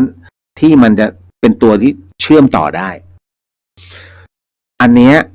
ต้องให้นิดนึงให้รับรู้เลยว่าวันหนึ่งมันต้องทิ้งเรามันไม่มีอะไรที่เป็นอมตะนะคุณที่บอกรักอมตะไม่จริงตอนตายก็ตายคนเดียวตอนเกิดก็เกิดคนเดียวตายคู่ก็จริงแต่มันมีช่วงของนาทีเวลาขึ้นมาอีกกว่าจะสิ้นใจนะฮะแล้วบอกว่าชาติหน้าฉันใดขอให้เกิดพร้อมกันนะจำได้ไหมที่มีรักอมตะสะพานรักสารสินถูกไหมฮะครูจูใช่ไหมกับนายทันที่กระโดดน้ำนะฮะตุ้มแล้วบอกว่าเราจะไปเกิดร่วมกันคือหลายๆคู่เขาก็ทำกันแบบนั้นแต่ถามว่ามันจริงไหมคำตอบคือไม่จริงฮะอธิษฐานร่วมกันได้แต่เมื่อเกิดออกมาแล้วอาจจะเป็นพี่เป็นน้องเป็นพ่อเป็นแม่เป็นเพื่อนนะฮะเพราะฉะนั้นนั่นคือตามเหตุปัจจัยในกำลังบุญก่อนรักกันสมมุตินะก่อนรักกันนะฮะไอคนนี้เคยทำชั่วส่วนคนนี้ก็ทำบุญจ๋าเลยถามว่ามันเสมอกันไหมนะมันมาเสมอกันตอนที่พรหมลิขิตให้มาเจอกันรักกันแล้วก็ตายพร้อมกันนั่นคือช่วงนั้นแต่ก่อนหน้านั้นเราไม่รู้ไงเพราะฉะนั้นคุณจะมาบอกว่าเฮ้ยเราจะมาเกิดเป็นสามีภรรยากันดูก่อนบุญถึงซึ่งกันและกันหรือเปล่าแต่ท้ายที่สุดแล้วเรามีส่วนในการเกื้อหนุนซึ่งกันและกันอยู่แล้วฮะเพราะฉะนั้นณวันนี้ไอ้ที่อยู่ข้างๆเรานะฮะคราใดคราหนึ่งเคยเป็นพ่อเป็นแม่เป็นพี่เป็นน้องเป็นผัวเป็นเมียเป็นหมดแล้วฮะมันจึงเจอกันตลอดนะฮะไม่สังเกตแล้วครับบนโลกใบนี้รายการเนี้ยนะก็เป็นหนึ่งในรายการอีกหลายๆพันรายการที่มันเกิดขึ้นบนประเทศไทยแต่เรามาเจอกันในกลุ่มเนี้ยมันคือบุญที่สัมพันธ์กันแล้วต่อเนื่องซึ่งกันและกันปฏิเสธไม่ได้เลยนะฮะอันนี้เก็ตเนาะนะเพราะฉะนั้นในเรื่องของการกรวดน้ำนะฮะหรือว่าการทำบุญโมทนาสาธุนะฮะให้กับตนแต่ถ้าจะต้องไปถึงเขาต้องดูว่าเขามีศรัทธาหรือเปล่านะแต่ถ้าเขาแค่หมังเมินเล็กๆแล้วถึงบ้านเธอวันนี้ฉันทำบุญให้แล้วนะพระท่านก็ยังถามถึงนี่นู่นนั่นแล้วถ้าเขามีปฏิกิริยาที่ดีโมทนาสาธุเขาได้ฮะดังนั้นนะตรงนี้ชนะเขาได้ด้วยความดีนะครับแต่ก็ต้องดูอย่างมีหลักการและเหตุผลนะฮะเพราะเห็นหลายครั้งแล้วในเรื่องของความดีคือพอบุญมันเขาไม่ได้ทำไงแต่เราทำมันก็กระเด็นนะแต่ไม่ได้บอกให้ทำชั่วนะหมายถึงว่าให้มีหลักการและเหตุผลนิดนึงนะอันไหนตามจิกแล้วก็ตามจิกมันหน่อย นะแต่ถ้าจะเรียกว่าตัดหางปล่อยวัดก็ต้องปล่อยไปเท่านั้นเลยนะฮะตามเหตุปัจจัยนะฮะไม่ได้สอนให้เลิกนะเดี๋ยวจะบอกเฮ้ยพี่เลี้ยวมาสอนไม่ได้ไม่ใช่นะฮะคือผมมันไม่กล้าอันเนื่องมาจากว่าไม่กล้าสนับสนุนให้คนเป็นคู่กันแล้วก็ไม่สนับสนุนให้คนแยกทางกันทำไมจึงเป็นเช่นนั้นฮะคือคุณเข้าใจใช่ไหมความรู้สึกคนนะฮะเมื่อเราเข้าไปแทรกเป็นมือที่สามปุ๊บนะฮะวันใดที่เขาดีกันนะคุณเป็นหมาทันทีเพราะฉะนั้นอย่าไปยุ่งและที่สำคัญก็คือเขารักกันเป็นเรื่องของเขาแต่ถ้าจะไปปฏิบัติธรรมเขาบอกว่าความรักคืออุปสรรคแห่งการมรรคผลนิพพานเพราะมันมีบ่วงเกิดขึ้นทันทีนะฮะคนนี้ไปทำบุญแต่คนนี้ไม่ไปเฮ้ยเป็นอะไรหรือเปล่าวะแทนที่คนอื่นเขาจะนั่งภาวนาคุณต้องกลับมานั่งนึกถึงเมียเฮ้ยมันไปตรงนั้นตรงนี้ไม่มีสมาธิเพราะฉะนั้นถ้าสมมุติได้เป็นคู่ผัวตัวเมียกันแต่คราวนี้อยากจะมรรคผลนิพพานนะอธิษฐานขอให้นิพพานในชาติปัจจุบันโดยเร็วพลันเทินงั้นเรามาสมทานเป็นศีล 8แล้วกันอยู่ครองเรือนนั่นแหละอยู่ในเรือนเดียวกันแต่ศีล 8เข้าใจใช่ไหมฮะเราเป็นสหธรรมิกด้วยกันเพราะคุณจะรู้อยู่แล้วว่าทำอะไรซึ่งกันและกันน่ะมันทำหรือเปล่าล่ะก็คุณถือศีล 8โดนตัวกันยังทำไม่ได้เลยฮะหรือบางที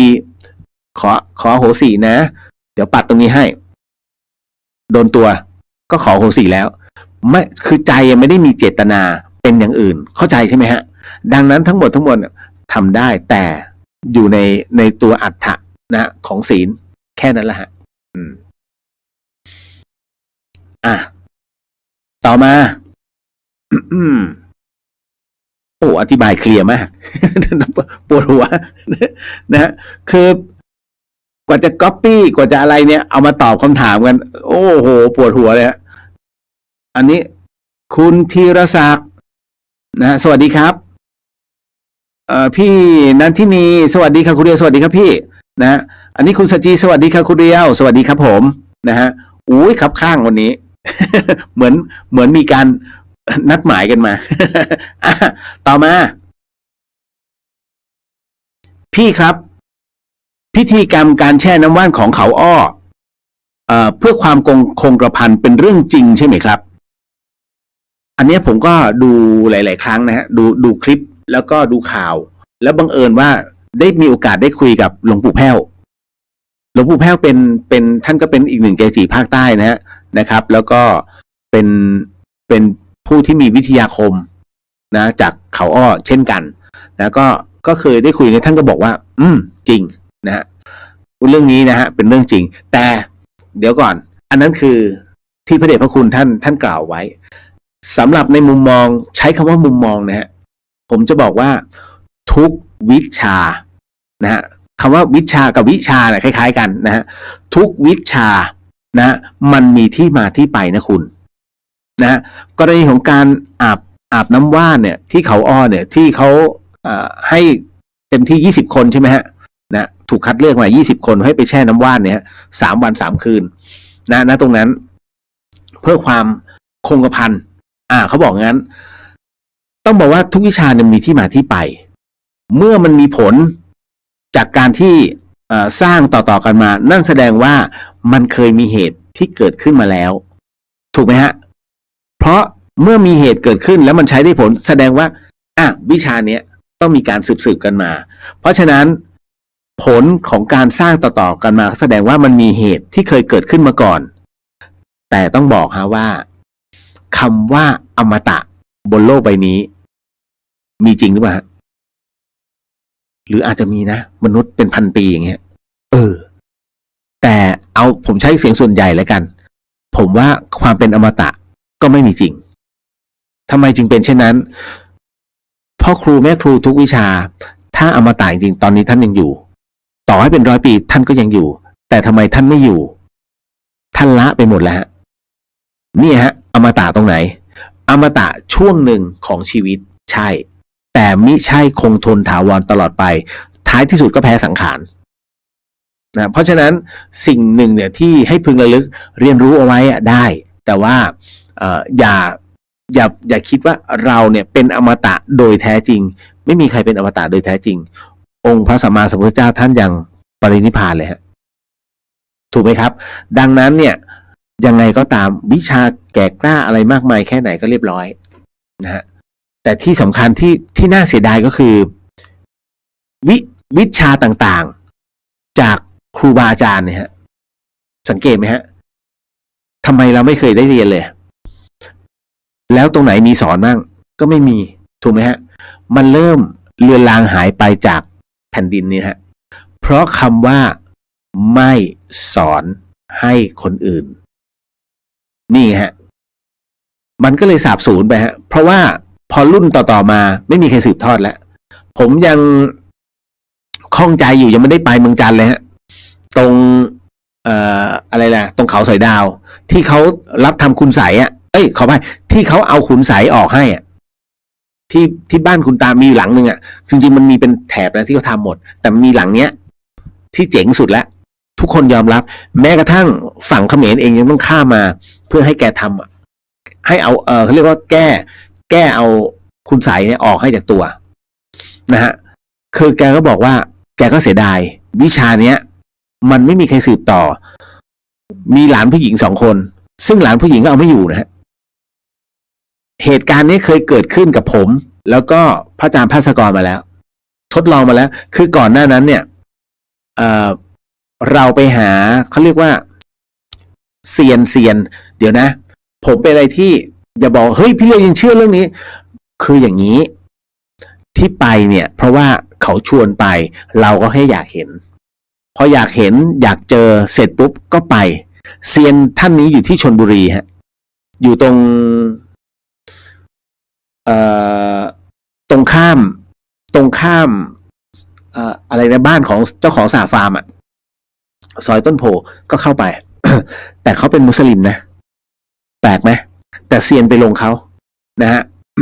ก็ไปเสร็จปุ๊บเซียนท่านนี้บอกว่าตอนนั้นหลวงพี่ไปด้วยหลวงพี่ท่านก็นั่งอยู่ด้านนอกนะฮะท่านไม่เข้าเซียนก็บอกว่าเนี่ยโดนของนะฮะแล้วก็ชี้มาที่ผมก็เลยบอกว่าแล้วผมอ่ะตอนแรกชี้ไปหาตู้พี่ก่อนแล้วมาชี้ที่ผมแล้วผมว่าผมจัดรายการประเภทนี้ผมโดนไหมคิดว่าโดนไหมล่ะไปเอาออกนะเสร็จปุ๊บก็เลยนัดแนะท่านบอกว่าต้องไปเนี่ยแล้วคนที่จะเอาออกได้ต้องเป็นคุณตาเท่านั้นใช้คำว่าคุณตาเท่านั้นนะคนอื่นไม่เอาออกไม่ได้หลังจากนั้นเนี่ยเสร็จปุ๊บเราก็ตกลงกันฮะรู้สึกจะไปกันประมาณ10คนหลวงพี่ภัสกรนั่งหน้ารถตู้ผมก็จะนั่งต่อกันมาไปอีกรอบหนึ่งที่เมืองจันทร์พอไปถึงเสร็จปุ๊บก่อนเข้าไปที่บ้านหลังเนี้ยไปซื้อต้องแวะซื้อของก่อนเราจะไม่เอาของเขาเดี๋ยวเผื่อเราเฮ้ยมาเล่นกลหรือเปล่าเราก็ไปซื้อแป้งข้าวเจ้า นะฮะที่ร้านโชห่วยนะฮะแล้วก็เตรียมไปแค่นั้นแล้วก็พอไปถึงเสร็จปุ๊บค่อยไปซื้อน้ำแดงไปซื้อเหล้าขาวแล้วก็ดอกไม้แล้วก็ธูปเทียนธูปเทียนไม่มีดอกไม้หรือมีวะจำไม่ได้แล้วก็เงินค่าครูอีก345 บาทหรือ42 บาทผมจำไม่ได้แล้วอันนั้นน่ะแค่นั้นพอถึงเสร็จตรงนั้นคุณตาถึงบ้านแล้วก็บอกคุณตาเข้าไปถึงเจอคุณตาก่อนเลยสวัสดีครับคุณตาเนี่ยจะมาทำพิธีหน่อยคุณตาบอกไปปั้นแป้งไปปั้นซาลาเปาฮะเอาแป้งข้าวเจ้าผสมน้ำเสร็จปุ๊บทำก้อนเล็กๆนุ่มๆ3 ก้อนเราปั้นเองเลยนะคุณนะฮะเอาน้ำผสมให้มันหนืดพอจับเป็นซาลาเปาได้เอาวางไว้ในจานเสร็จปุ๊บของใครของมันถือไว้เลยแล้วหลังจากนั้นไปทำปรากฏว่าคนที่ทำไม่ใช่คุณตาเลี้ยงหลานอยู่ บอกคุณตาคุณตาไม่ทำเหรอผมก็มองไปเป็นหลานของแกผู้หญิง2 คนหลวงพี่นั่งอยู่ม้าหินด้านนอกส่วนคนอื่นๆที่ไปทำพิธีด้วยก็เข้าไปผมก็คนแรกเลยที่เล่าให้ฟังฮะไหว้ครูก่อนเป็นครูเขมรน่าจะเป็นผีเนี่ยมีเขาสวดจริงๆนะนี่มันภาษาเขาละเสร็จปุ๊บเสร็จแล้วถวายน้ำแดงถวายเหล้าค่าครูพร้อมธูปเทียนพร้อมธูปส่วนเทียนเนี่ยแกถือไว้จากนั้นคือแกถือเทียนเนี่ยมือซ้ายแกถือเทียนมือซ้ายแล้วจากนั้นก็ให้ผมนอนมันก็จะมีเสื่อนะปูเราก็นอนตามยาวเลยดึงเหมือนศพนอนนิ่งๆเงี้ยนะข้างบนเพดานจะมีสายสิญจน์ตีเป็นรูป4 เหลี่ยมพอดีตัวนะฮะแล้วก็มีสายสิญจน์ทั้งหมดด้วยกัน5 เส้นทิ้งลงมาที่ปลายสายสิญจน์จะเป็นขมวดปมๆฮะก็เขาก็ใช้คล้องหัวแม่เท้า2 ข้างหัวนิ้วมือ2 ข้างของผู้นอนนะก็คือของผมแล้วก็ล้อมหัวอีก1 เส้น5 เส้นส่วนผู้ที่มาร่วมพิธีคุณสามารถเข้ามาใกล้ๆได้เลยฮะแค่ห่างจากร่างผมประมาณ1 ศอกก็ได้นะเขาทุกคนก็มานั่งดูผมก็นั่งผมก็นอนเสร็จปุ๊บแกก็จุดเทียนแล้วจากนั้นเริ่มพิธีกรรมฮะในการร่ายมนต์ให้เสร็จปุ๊บมือขวาอ้อมตัวผมก็ลืมบอกจานที่เป็นอะไรวะซาลาเปา3 ลูกวางไว้ข้างตัวอันนี้คือการเอาของออกนะฮะเอาของที่ถูกคุณใส่เอาออกจากตัวนะฮะเข้าวางผมเอาวางข้างทางฝั่งขวา แต่เขานั่งฝั่งซ้ายเขาก็ต้องเอื้อมมือมือซ้ายเขาถือเทียนจำได้ไหมมือขวาเขาเอื้อมตัวข้ามตัวผมไปหยิบซาลาเปามา แล้วก็เริ่มไล่ไล่จากหัวลงเท้าวางตึ้มก้อนที่สองคึบจับทุกคนมองหมดเลยเฮ้ยมันทำอะไรหรือเปล่ามันยัดไส้เสร็จปุ๊บครบ3 ลูกเสร็จปุ๊บจบพิธีดับเทียนปุ๊บลุกขึ้นนั่งถอดสายสิญจน์ออกคราวนี้เรามาดูผลกันก็บิจึ๊กกึ๊บ3 อันผมบริสุทธิ์ไม่มีอะไรถ้ามีเนี่ยจะมีของที่อยู่ในซาลาเปานั้นนะฮะพอเสร็จปุ๊บทุกคนก็ทำบางคนก็ออกแต่ส่วนใหญ่เนี่ยไม่ออกนะฮะผมไม่ลงใจเข้าใจใช่ไหมคือมันไม่แล้วใจคือไปถึงนู่นตั้งแต่9 โมงเช้าจนแต่หลวงพี่ยังไม่ทำนะฮะจนกระทั่งเกือบจะ11 โมงมันรู้สึกหงุดหงิดมันไม่ตรงไปตามที่เซียนเขาบอกผมก็เลยคุณตาอาศัยตัวเองวาทะดีฮะ นะฮะคุณตาครับคืออย่างนี้ฮะผมได้ถูกบอกมาว่าต้องคุณตาทำเท่านั้นถึงจะหลุดพร้อมกับพระอาจารย์ท่านก็มาจากเชียงใหม่นะฮะพระอาจารย์ภาสกรโอ้ยพระจากเชียงใหม่มาทำเยอะ นะโดนกันเยอะ เอ้าจริงดิบอกตอนนี้เริ่มถูกคอแล้วเริ่มเข้าทางเลียวผมก็เลยตะล่อมจนคุณตายอมทำให้บอกก็งั้นก็ไปเตรียมตัวเสร็จปุ๊บผมก็เลยบอกหลวงพี่ท่านยอมทำแล้วหลวงพี่กำลังติดเพลนกำลังนั่งฉันอยู่บอกติดเพลนว่ะ ติดเพลนตายแล้วหลวงพี่ติดเพลนแล้วทำไงวะเนี่ยผมก็เลยขอทำอีกรอบหนึ่งก็เลยเสียค่าครู2 รอบปั้นเหมือนเดิมปั้นคุณตาลงเองหลานแกออก เสร็จปุ๊บคราวนี้ก็นั่งแกก็นั่งก็ต้องไหว้ครูเหมือนเดิมทุกครั้งคนที่ทำต้องไหว้ครูทุกครั้งแม้จะทำใหม่ก็ต้องไหว้ครูผมก็เหมือนกันคุณตายาว คุณตาสวดยาวเลยแต่ความต่างกันระหว่างจิตของผู้เป็นหลานกับเจ้าของตำรับเลยก็คือคุณตาคนนี้ต่างกันเลยผมรับรู้ถึงพลังที่แผ่มาจากคุณตาได้พอคุณตาบอกให้นอนผมก็นอนเสร็จปุ๊บคุณตาเริ่มบริกรรมคาถาแล้วแกไล่ไม่ใช่แบบรีบร้อนมือซ้ายถือเทียนมือขวาอ้อมตัวผมไปหยิบแป้งมา1 ก้อนแล้วคุณตาเนี่ยเอาแป้งจ่อไปที่ตรงหน้าผากของผมแล้วก็วนที่หัวท่านก็คือค่อยๆวนไม่ให้รีบทำเหมือนผู้หญิงพื้นไม่ท่านทำเสร็จปุ๊บแล้ววนไล่มาที่หน้านะฮะที่อกแล้วก็วนที่ตัววนเสร็จปุ๊บไปถึงหน้าขาไปน่องแล้วก็ปลายเท้าแล้วก็วางค่อยๆทำทุกคนเนี่ยนะที่นั่งจับจ้องตรงนั้นสายตา20 ข้าง10 คู่จ้องกันตาเขม็งกลัวว่าเล่นกลหรือเปล่าวะนะฮะลูกที่2ท่านก็วนเหมือนเดิมคุณตาอย่างช้าๆนะถ้าคนอื่นป่านนี้ยังเสร็จไปนานแล้วถ้าเป็นหลานทำของผมไม่วนช้าๆเสร็จวางลูกที่3ท่านบอกตะแคงให้นอนตะแคงเพราะว่าด้านหลังต้องไล่ด้วยก็ไล่เสร็จปุ๊บวางตึงเสร็จลุกขึ้นนั่งพอลุกขึ้นนั่งคุณผู้ฟังคุณตาก็เลยหยิบซาลาเปาก้อนแรกขึ้นมาทุกคนก็จับจ้องมีอะไรผิดสังเกตหรือเปล่าผมก็ดู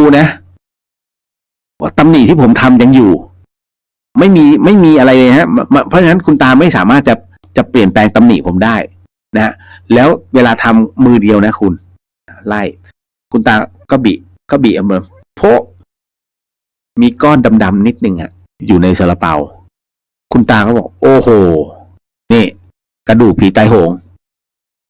อุ้ยนิดเดียวคุณตาเสร็จปุ๊บก็วางลงคุณตาหยิบซาลาเปาก้อนที่2ขึ้นมาพอบีออกมาพวกโอ้โหตกใจกระดูกชิ้นเบลเลอร์มันไปอยู่ในซาลาเปาได้อย่างไรทุกคนก็อึ้งแล้วผมมี อะไรวะเหมือนไม่แน่ใจว่าดิน7 ป่าช้าหรือเปล่าของผมมีอยู่ด้วยเป็นดินนะฮะเป็นดินอยู่ในตรงกระดูกด้วยฮะก็บีออกมาผมเจอ2 อย่างนะฮะก็คือเป็นดินกับกระดูกผีใต้โหงที่ถูกเอาเข้ามา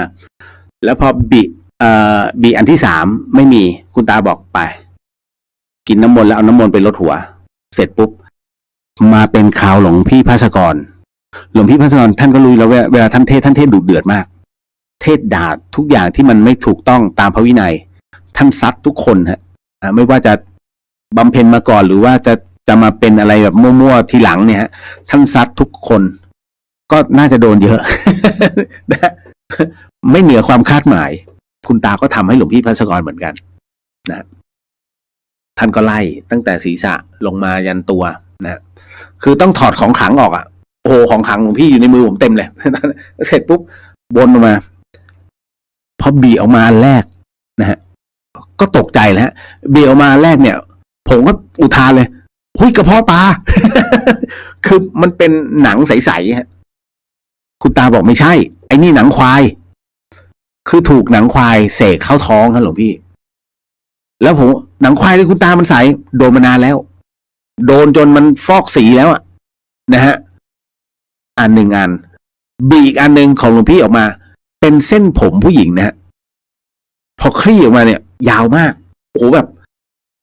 คือถ้าเป็นเรามานั่งนึกคุณตาเอาเวลาที่ไหนไปยัดวะ เราก็มองอยู่อะคือมือแกไม่ได้ล้าอย่างไหนฮะก็จับเนี่ยแล้วก็ไล่จะมาบอกเป็นมายากลเนี่ยถือว่า340 กว่าบาทเนี่ยดูมายากลระดับโลกที่ผู้เฒ่าสูงอายุทำก็ถือว่าคุ้มอะนะฮะ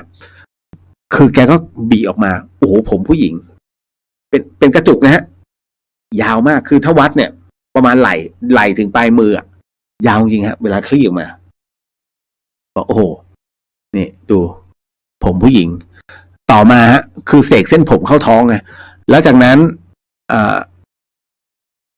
อีกอันหนึ่งน่าจะเป็นมีสำลีนิดนึงอันหนึ่งฮะท่านก็บอกว่านี่อันนี้คือสำลีที่อุดจมูกผีนะฮะนี่อยู่นี้บีอันที่3ของหลวงพี่อันที่3ของท่านเนี่ยมีเหมือนกันนะฮะผมไม่แน่ใจว่าดินมั้งมีดินอยู่นิดหน่อยพอมีดินเนี่ยคุณตาบอกหมดแล้วอันนี้ล็อตนี้หมดแล้วนะฮะก็ถือว่าจบไปแล้วไงนะก็บอกว่าไปเหมือนกันลดน้ำมนต์ พระยังต้องลดน้ำมนต์ด้วยตัวเองตึงนะฮะแต่ก็คือมันเป็นความที่ประหลาดมากแต่เราเจอด้วยตัวเองมันก็มีเรื่องราวเหล่านี้ฮะที่เกิดขึ้นนะเพราะฉะนั้นไอ้เรื่องราวต่างๆเนี่ยที่มันเกิดขึ้นนะไม่ว่าจะเป็นอะไรก็แล้วแต่นะฮะตรงเนี้ยนะถือว่าให้เราทำทานศีลภาวนาไว้ให้พร้อมเป็นพอนะเพราะฉะนั้นการทำบุญนะทุกครั้งให้กับคนที่เรารักนะครับหรือว่าเขาไม่เคยเห็นค่าเราเนี่ยมันช่วยลดความเย็นชาลงได้ไหมมันช่วยลดเราได้นะฮะให้เราเนี่ยรับบุญตรงนั้นได้แต่ไปช่วยลดของเขานั้นได้มากน้อยแค่ไหนเป็นเรื่องที่เขาต้องรับแหละนะฮะเก็ตนะฮะต่อมาไม่ใช่อันนี้พิธีกรรมฮะขออภัยในเรื่องหัวข้อของพิธีกรรมนะฮะขออภัยนะฮะก็ในเรื่องของการแช่น้ำว่านเขาอ้อก็เหมือนกันเนี้ยมันมีที่มาที่ไปนะฮะต่อมาอยากถามว่าการทำกงเต็กนะฮะผู้ตายจะได้รับไหมครับคืออย่างนี้ฮะผมไม่ได้พูดเองนะเคยพิจารณาเรื่องกงเต็กอยู่หลายรอบผมก็เคยถามพระอาจารย์กบนะฮะซึ่งพระอาจารย์กบก็จะบอกเลยว่าไม่ได้นะฮะผมไปอ่านบทความของหลวงปู่หลวงตาหลายๆอย่างนะฮะหลายๆครั้งนะฮะพระกรรมฐานเนี่ยท่านก็บอกว่าทำไปก็ไม่ได้อะไรนะฮะจำได้ว่าของพระราชพรหมยานนะท่านก็บอกว่าครั้งหนึ่งนะฮะในการที่ท่านไปต่างจังหวัด นะไปร่วมบุญแล้วปรากฏว่ามีวิญญาณเนี่ยฮะมาขอบุญจากท่านท่านก็เลยถามว่าอ้าวแล้วทุกวันนี้ลูกหลานไม่ทำบุญให้เหรอลูกหลานมันทำอะไรก็ไม่รู้เอาขี้เถ้ามาให้เยอะแยะไปหมด นะท่านก็อ๋อกงเต็กนะฮะเพราะฉะนั้นเนี่ยท่านก็เลยบอกงั้นเดี๋ยวก็รับบุญไปอันนั้นน่ะก็คือถึงได้รับบุญดังนั้นเนี่ยผมไม่ได้ฟันธงนะแต่ผมจะบอกว่าอย่างนี้ฮะให้พิจารณาตามเหตุปัจจัยเผาให้อากาศธาตุนั่นก็คือได้อากาศไปถูกไหมฮะก็ท่านเผาต่อให้ซื้อเป็นคอนโดต่อให้ซื้อเป็นอะไรก็แล้วแต่นะฮะท่านคิดว่าวิญญาณจะได้ตามนั้นนะเผาเงินนะที่จะต้องได้ก็ได้ขี้เถ้าเพราะท่านเผาเนี่ยเป็นอากาศธาตุถูกไหมฮะเพราะฉะนั้นก็ได้อากาศตามเหตุปัจจัยแต่ถ้าทำบุญล่ะทำบุญทำทานประโยชน์เนี่ยมันได้แน่นอนฮะคือประโยชน์ของการทำบุญทำทานเนี่ยนั่นก็คือเป็นความดีต่อความดีดังนั้นในเมื่อความดีต่อความดีจึงเป็นผลบุญชั้นดีที่มอบให้กับเหล่าผู้ล่วงลับไปแล้วถูกไหมฮะนั่นแหละฮะเพราะฉะนั้นในส่วนตรงนี้คือถ้าเผาทิ้งก็คือทิ้งไงนะคือคุณไม่ต้องไปจ้างร้านไปต่อเป็นรูปคอนโดคุณก็ทำได้หาไม้ไผ่ข้างบ้านตัดเอาซื้อกระดาษมาแปะทำเป็นทรงคอนโดแล้วบอกเนี่ยเรียบร้อยก็เหมือนกันใช้บทพิจารณานิดหนึ่งฮะว่าจะเสียเงินแบบไหนถ้าเสียเงินตามเหตุปัจจัยตรงนั้นก็ตามเหตุเพราะมันเป็นความศรัทธาถูกไหมฮะได้รับไม่ได้รับวันหนึ่งท่านจะรู้เองแต่ว่าในส่วนของทำบุญสุนทานเอาให้ชัวร์ไปก่อนถ้าคิดว่าอันนั้นก็ทำบุญก็ถวายสังฆทานก็ทำอันนั้นโอเคไม่มีปัญหาคือเขาเรียกว่าเอานะถ้าจะต้องซื้อหุ้นซื้อตัวนี้ก็ต้องเผื่อตัวนี้ด้วยเว้ย ถูกไหมฮะเพราะฉะนั้นเผื่อไงอย่างน้อยถ้าตัวนี้ขาดทุนกูได้กำไรตัวนี้ก็จบนั่นเก็ตเนาะนะฮะไม่เป็นไรก็คือมันเป็นสิ่งที่เราพอใจเงินฉันถูกต้องฮะไม่มีใครว่าอะไรนะเพียงแต่บอกเอาไว้ว่าหายหนึ่งแนวร่วมไหมแหมจะฝากเงินแบงค์เดียวเหรอคุณก็ต้องควรจะมีอีกแบงค์ไหมนะถูกแฮกอันนี้ยังมีอยู่นี่แหละลองดูเนาะนะครับเพราะฉะนั้นในเรื่องของการทำกงเต็กแล้วแต่เลย นะฮะอันนี้คุณใหม่บอกว่าสวัสดีค่ะคุณเรียวขออนุญาตถามด้วยความสงสัยนะคะ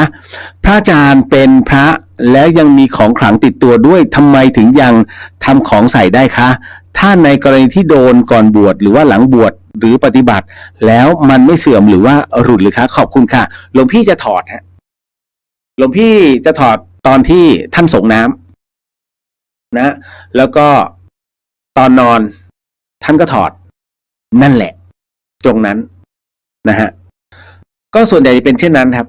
นะเพราะว่าของที่ทำเนี่ยไม่ใช่แบบเป็นประเภทพวกเด็กชั้นอนุบาลมาทำกันไม่ใช่พวกนี้เขาทำเป็นอาชีพแล้วเวลาส่งนะฮะหรือว่าเป็นตัวแทนของกลุ่มที่เขาเข้มขังตรงนี้เขาก็เล่นเลยนะฮะจะมีฮะประเภทนี้เยอะ โอ้ยประจำผมลุยกับหลวงพี่มาเยอะ จะรู้อะไรพอสมควรนะฮะอาจจะไม่ได้ครึ่งหนึ่งของท่านที่ท่านเผชิญมาแต่ผมก็มองว่ามันเป็นประสบการณ์ที่โอ้โหเวลาลุยกับท่านแล้วครับบางทีหลวงพี่เบาหน่อย มีผมก็สะกิดท่านเยอะอยู่ นะฮะ โดนผมก็โดนหมายถึงว่าโดนท่านด่านะมึงก็ไม่รู้อะไรหรอก ขับขึ้นนะก็ต้องปล่อยต่อมาอันนี้อาจจะมีความเข้าใจผิดบ้างแต่ว่าเดี๋ยวผมจะอธิบายให้ฟังแล้วกันพอดีหลานชายเกิดรถคว่ำแล้วหมอบอกว่าเลือดมันไปคลั่งในสมองถ้ารักษาก็จะเสียเงินมากซึ่งทางโรงพยาบาลไม่มีปัญหาในเรื่องของการรักษานะฮะแต่หมอบอกว่าสิ่งที่กังวลก็คือเมื่อช่วยได้แล้วเนี่ยเขานะ เปอร์เซ็นต์ที่เขาจะฟื้นกลับมาเนี่ยอาจจะน้อยมากนะหรือแทบไม่มีเลยนะเพราะว่าเลือดมันเขาเรียกว่าจะกลายเป็นคนเขาเรียกเจ้าชายนิทรานะ ก็บอกว่าอาจจะหลับไปตลอดนะก็เลยให้ทางญาตินะตัดสินใจคราวนี้บรรดาญาติต่างๆเขาก็มองในทิศทางที่ต่างกันนะคือบางคนบอกว่างั้นก็อย่าไปรักษาต่อเลยบางคนบอกว่าให้รักษานะฮะแต่มีปัญหาเรื่องเงินนะเรื่องเงินในการรักษาระยะยาวนะฮะแม้จะมีประกันสุขภาพส่วนตัวหนูเองก็มองว่าถ้าไม่รักษาต่อจะบริจาคอวัยวะให้ผู้ป่วยไหมก็นำเสนอไปญาติบางคนก็บอกว่าอยากให้ร่างนั้นมีอวัยวะอยู่ครบจะได้ไม่พิการในชาติหน้าหนูก็เลยอยากทราบว่าการบริจาคอวัยวะให้คนอื่นเนี่ยมันจะทำให้ร่างกายไม่ครบ32ในชาติหน้าจริงหรือเปล่าคะเห็นไหมฮะสิ่งที่ผมบอกว่าอันนี้ที่น่ากลัวมากที่สุดก็คือความเข้าใจผิดนะในแต่ละรูปแบบกรณีแรกเลยฮะสิ่งที่มันไม่ควรจะเป็นก็คือระบบการตัดสินใจว่าคนนี้ควรจะตายไหมคุณอย่าไปทำตรงนั้นนะถ้าคุณทำตรงนั้นเป็นผู้ที่มีส่วนร่วมในการตัดสินชีวิตเนี่ยมันก็เหมือนคุณฆ่าเขาทำไมจึงเป็นเช่นนั้นอันนี้เป็นเรื่องของกรรมของแต่ละคนกรรมของแต่ละคนที่จะต้องรับตามบทบาทตรงนั้นฮะตรงนี้ปล่อยให้เป็นหน้าที่ของหมอตัดสินใจ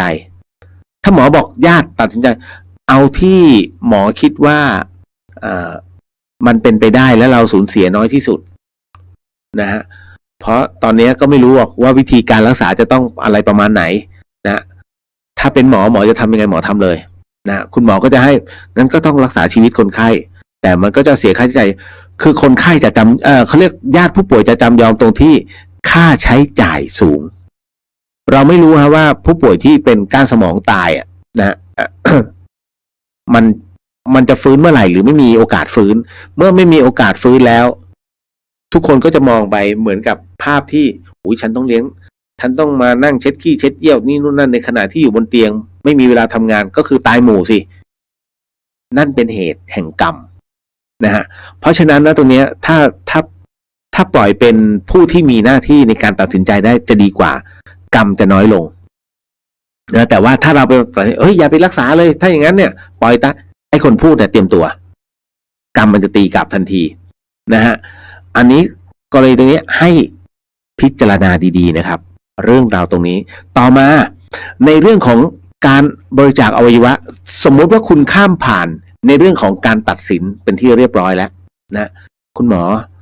ถ้าเป็นอย่างนั้นรักษาตามเหตุปัจจัยเนาะตอนนี้มีเงินกันอยู่แค่นี้ก็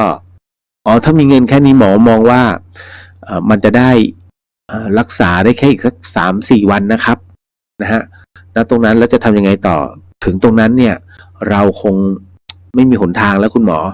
นะสมมุตินะคุณหมอนะสมมุตินะถ้าจะต้องบริจาคอวัยวะคุณหมอว่าเป็นอย่างไรบ้างอันนี้เป็นอันรู้กันคุณยังไม่ได้ตัดสินนะว่าแค่ใช้คำว่าสมมุติยังไม่ได้ตัดสินชีวิตเขานะถ้าเป็นไปได้คุณหมอก็ดีครับเพราะยังมีคนไข้อีกมากมายที่ยังต้องการอวัยวะตรงนี้นะฮะเพื่อรอเปลี่ยนถ่ายอวัยวะไม่ว่าจะเป็นไตหัวใจนะฮะพวกปอดพวกตับนะฮะพวกเนี้ยนะม้ามอะไรต่างๆเนี่ยสามารถเปลี่ยนได้ก็จัดการถ้าหมอบอกก็ทำได้นะครับตรงนั้นถ้าทำได้ตรงเนี้ยคุณตัดสินใจได้เลยครับว่าถ้าอย่างนั้น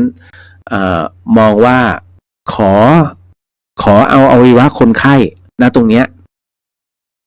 ในวันที่ยามันหมดฤทธิ์ลงคุณหมอช่วยทำการเอาอวัยวะตรงเนี้ยบริจาคให้กับผู้ที่เขาต้องการเถอะนะเพราะท้ายที่สุดแล้วร่างกายก็ใช้ไม่ได้นะฮะอันเนี้ยถือว่าทำบุญอันยิ่งใหญ่แต่กรณีของผู้ที่เข้าใจผิดฮะเข้าใจผิดว่าเมื่ออวัยวะออกไปแล้วชาติต่อไปสมมุตินะไปเกิดใหม่ชาติต่อไปอาการจะไม่ครบ32คุณไปเข้าใจซะใหม่นะฮะ ต่อให้อวัยวะอยู่กับเรามันตายไปไร้ประโยชน์นะฮะหากศีลเนี่ยของคุณมันพร่องไม่ว่าจะเป็นข้อใดข้อหนึ่งก็แล้วแต่นะเคยฟันคนแขนขาดไปแน่นอนที่สุดคุณเกิดมานะแขนคุณจะมีปัญหาคุณกินเหล้าเมายาแล้วขับรถตายนะชนแล้วก็ตายเองอันนั้นเขาเรียกในเรื่องของสติปัญญาของคุณเมื่อเกิดมาแล้วเนี่ยจะมีปัญหาเรื่องของการระบบสมองหรือในเรื่องของการรับรู้เพราะฉะนั้นเนี่ยมันพูดไม่ได้หรอกนะฮะแต่ถ้าอวัยวะที่มันมีประโยชน์แล้วคุณบริจาคให้กับผู้ที่เขาต้องต่อยอดตรงนี้อันนั้นเป็นบุญมหาศาลเขาเรียกต่อยอดกับเพิ่มมผมถามว่าคนที่รอคอยอวัยวะเนี่ยถามว่าเขารอคอยอย่างความหวังไหมเพราะเขาตั้งหวังนะถ้าฉันรอดตรงนี้ฉันจะต้องไปทำมีไหมฮะรอรับผมอยากจะเปลี่ยนหัวใจเพื่อผมจะไปคำชั่วมันไม่มีนะคุณมันไม่เคยเกิดขึ้นถ้ารู้ว่ามึงต้องไปประกอบกรรมชั่วก็ตายนะตายไปเถอะแต่ท้ายที่สุดไม่ใช่ทั้งหมดทั้งมวลเนี่ยมันเกิดจากกุศลแรกที่เราให้เขานะและคนรับเนี่ยยินดีพอใจกุศลนั้นเกิดเป็นที่เรียบร้อยท้ายที่สุดนะแรกๆก็ดีหลังๆก็ชั่วเรื่องของมึงแหละไม่เกี่ยวแล้วไม่เกี่ยวกับเจ้าของหัวใจไม่เกี่ยวกับเจ้าของไตไม่เกี่ยวแล้วเพราะมันจบไปตั้งแต่ตอนที่ได้รับมอบแล้วก็ยินดีพอใจเป็นที่เรียบร้อยนะเกิดมายังไงก็ครบ32ได้บุญดีด้วยดีไม่ดีหล่อสวยเป็นแถวนะฮะคิดใหม่อันนี้บอกญาติเขาแต่ยากฮะมันยากตรงที่ลบล้างระบบความคิดของญาติที่ไม่มีความเชื่อ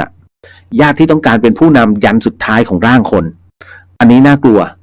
ก็ต้องปล่อยไปตามเหตุปัจจัยแต่นำเสนอได้นะแต่อย่าไปชี้ตายนะอันนี้เตือนไว้ก่อนนะน้องเนยนะฮะเดี๋ยวจะแย่ นะฮะก็คืออย่างกรณีอย่างเงี้ยฮะอย่างที่หลวงปู่มั่นมีพระรูปหนึ่งนะฮะมรณภาพลงนะด้วยโรคด้วยไข้ป่านะหลวงปู่มั่นยังฉันเช้าอยู่เลยปรากฏว่ามีพระไปรายงานหลวงปู่ครับมีหลวงตาที่กุฏิมรณภาพแล้วเอาเหรอไปดูเสร็จปุ๊บก็พาลูกศิษย์ลูกหาไปนะตอนแรกก็จะจัดแบบอย่างดีเลยนะฮะเอาผ้าแพรเอาจีวรเนี่ยเตรียมห่อหลวงปู่มั่นบอกไม่ต้องเสือเอาเสือนั่นแหละห่อเพิ่น จีวรยังใช้ได้เอาออกนะฮะอ้าวไผยังบ่มีจีวรมาเอาไปเด้อนะฮะเสร็จปุ๊บหลวงปู่ให้ไหนโอ้ประคตเอาประคตมาโอ้ประคตผ้าไหมเนี่ยอ้าวถอดใครประคตเก่าแล้วชำรุดเอาไป หลวงปู่มั่นให้นะคือท่านกำลังสอนลูกศิษย์นะว่านี่คือสังขารนะฮะ เครื่องประดับก็คือเครื่องประดับท้ายที่สุดมันไหม้ไปเนี่ยมันใช้อะไรไม่ได้นะฮะแต่ตอนนี้มันยังใช้ได้เอาไปใช้กันต่อเนื่องให้มันเกิดบุญให้มันเกิดประโยชน์นะฮะคนตายไม่ใช้ไม่ได้ก็จบแล้วนะฮะท่านก็บอกสุดท้ายนะฮะตอนที่นำศพของหลวงตาเนี่ยรูปเนี้ยกำลังจะเผานะฮะเขาก็เอาผ้าประเคนเนี่ยซึ่งเป็นผ้าไหมเหมือนกันนะฮะเอาวางคือชาวบ้านด้วยความศรัทธาหลวงปู่ว่าตอนที่ไปชักผ้าบางสกุลอันเนี้ยผ้าไหมเนี่ยผ้าไหมบ้านใดที่อยากได้ผ้าไหมมาเอาไปด้นะฮะเสร็จปุ๊บ หลวงปู่ก็โยนให้คุณผ้าเนี่ยที่เขาเอาไว้เนี่ยเพื่อที่จะบังศพเนี่ยฮะนะฮะถ้าเป็นคุณไม่กล้าหยิบอยู่แล้วถูกไหมแต่อันนี้หลวงปู่มั่นโยนให้ผมถามว่ามีใครไม่เอาบ้างแย่งกันเลยฮะ นะฮะเพราะฉะนั้นคือหลวงปู่ท่านกำลังสอนเนี่ยว่าอะไรที่ไม่เป็นประโยชน์ก็ปล่อยไปหม้อดินที่เขาจะใส่กระดูกนะฮะท่านก็บอกว่าทำไมเอามาทำไมเนี่ยหม้อดินเอามาใส่กระดูกโอ้ยบอกเกิดประโยชน์ไปเอาไปใช้นู่นนึ่งข้าวนะชาวบ้านเอากลับ พอไฟไหม้หมดลงเนี่ยกระดูกท่านก็เป็นเท่าอยู่ตรงกองดินหลวงปู่สั่งขุดหลุมตรงนั้นแล้วก็กบกระดูกให้รับรู้ว่าจบแล้วพิธีตรงนี้ เป็นที่เรียกว่าท่านสอนกุศโลบายทั้งหมดทั้งมวลเนี่ยให้ญาติโยมได้เห็นนะว่า ทุกสิ่งนะฮะบนโลกใบนี้อย่าไปปรุงแต่งมันนะฮะอะไรที่ใช้ได้ใช้ไปเถอะเพื่อให้เกิดประโยชน์มากที่สุดนะฮะเสื้อผ้าคนตายทำไมต้องบริจาคทำไมคุณไม่ใส่เหรอไม่ใส่ต่อไม่เอาของคนตายอ้าวแล้วคุณไปบริจาคให้เขาก็ใส่ของคนตายอ๋อเขาไม่รู้ ดูกระบวนการคิดกับความกลัวคือจิตมันไปปรุงแต่งไงนะคือผมมันไม่สนนะฮะเมื่อก่อนนี้ผมก็ใส่เสื้อของคุณพ่อก็คุณพ่อตายอ่ะก็ผมก็บอกพ่อไม่ใช้แม่ขอเนาะ เอามาใส่ก็ใส่ได้อ่ะนะฮะคือเราไปปรุงแต่งมันเองเนี่ยเพราะฉะนั้นอันนี้ก็คือผมขออนุญาตใช้คำของหลวงปู่มั่นมานะฮะณตรงนี้ในเรื่องของการปรุงแต่งเนาะก็นี่แหละมันใช่ไหม โอ้ยังมีอีกหลายข้อพี่นุชพรพันธ์สวัสดีครับนะฮะหมดแล้วไม่ใช่คำถามยังมีอีกเยอะแต่เวลาหมดแล้ว นะฮะเอาไว้เดี๋ยววันจันทร์นะวันจันทร์นะเดี๋ยววันจันทร์จะคงไปหาคอนเซปต์มาแจกพระนะครับของหลวงพ่อวิริยังนะฮะพร้อม นะสาธุ ก็สิ่งหนึ่งสิ่งใดที่ผิดพลาดพลั้งไปต้องขออโหสิกรรมนะที่นี้ไม่ได้ตั้งใจหรือมีเจตนานะก็ขอมอบอานิสงส์ผลบุญในค่ำคืนนี้ถวายแด่องค์พระสัมมาสัมพุทธเจ้าทุกๆพระองค์พระธรรมเจ้าทุกๆพระอริยสังฆเจ้าทุกพระองค์พระปัจเจกพุทธเจ้าทุกๆพระองค์พระอสิติมหาสาวกเจ้าทุกๆพระองค์พระอรหันตสาวกเจ้าทุกๆพระองค์รวมไปถึงพรหมเทพเทวดาสรรพสัตว์สรรพวิญญาณทั้งหลายทั้งหมดทั้งมวลก็ขอให้ได้รับอานิสงส์ผลบุญในค่ำคืนนี้ด้วยเช่นกันขอถวายอานิสงส์ผลบุญในค่ำคืนนี้แด่พระราชพรหมยานหลวงพ่อฤาษีลิงดำแห่งวัดท่าสุงก็ขอน้อมส่งบุญตรงนี้ให้พระเดชพระคุณท่านด้วยเช่นกันขอถวายผลบุญนี้ให้ถึงแด่พระอาจารย์ภาสกรภูริวัฒโนภาวิไลก็ขอให้ท่านนั้นได้รับอานิสงส์ผลบุญในค่ำคืนนี้ด้วยเช่นกันขอมอบอานิสงส์ผลบุญในค่ำคืนนี้ให้กับคุณผู้ฟังที่ฟัง FM 104.50 เมกะเฮิรตซ์ทั้งจังหวัดเชียงใหม่แล้วก็จังหวัดใกล้เคียงรวมไปถึงช่อง YouTube แล้วก็ช่อง Facebook ของวัดฝายหินทุกๆช่องทางก็ขอให้ท่านทุกๆท่านนั้นได้รับอานิสงส์ผลบุญในค่ำคืนนี้ด้วยเช่นกันขอมอบอานิสงส์ผลบุญในค่ำคืนนี้ให้กับคุณผู้ฟังในช่อง Facebookเรียวเดอะเฮียนและก็พุทธิสิทธิ์รัตนสมบูรณ์ก็ขอให้ท่านนั้นได้รับอานิสงส์ผลบุญในค่ำคืนนี้ด้วยเช่นกันและขอมอบอานิสงส์ผลบุญในค่ำคืนนี้ให้กับเหล่าพูดผีสัมภเวสีทั้งหมดทั้งมวลที่อยู่ณที่นี้และที่อยู่ใกล้ๆบ้านของท่านทุกๆคนก็ขอให้ได้รับอานิสงส์ผลบุญในค่ำคืนนี้ด้วยเช่นกันครับขออนุญาตแผ่เมตตานะสาธุยะถาวาริวหาปุราปริปุเรนติสาครังเอวะเมวะอิโตตินังเปตานังอุปกปติอิชิตังปฏิตังตุมหังคิปเมวะสมิสันตุสัพเพปุเรนตุสังกปาจันโดปนรโสยะธามณิโชติรโสยะธาสัพพิติโยวิวันชันตุสัพพโรโกวินาสตุมาเตภวะวันตรายโยสุขีทีคายุโกภวะอภิวาทนาสีริสนิจังวุฒาปัจจายโนจัตตารโอธรรมาวัฏันติอายุวันโนสุขังพะลังนิพพานังปรมังสุขัง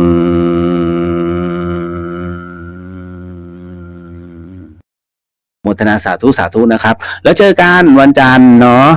สำหรับค่ำคืนนี้ราตรีสวัสดิ์นะครับฝันดีพรุ่งนี้เที่ยวเผื่อด้วยเนอะ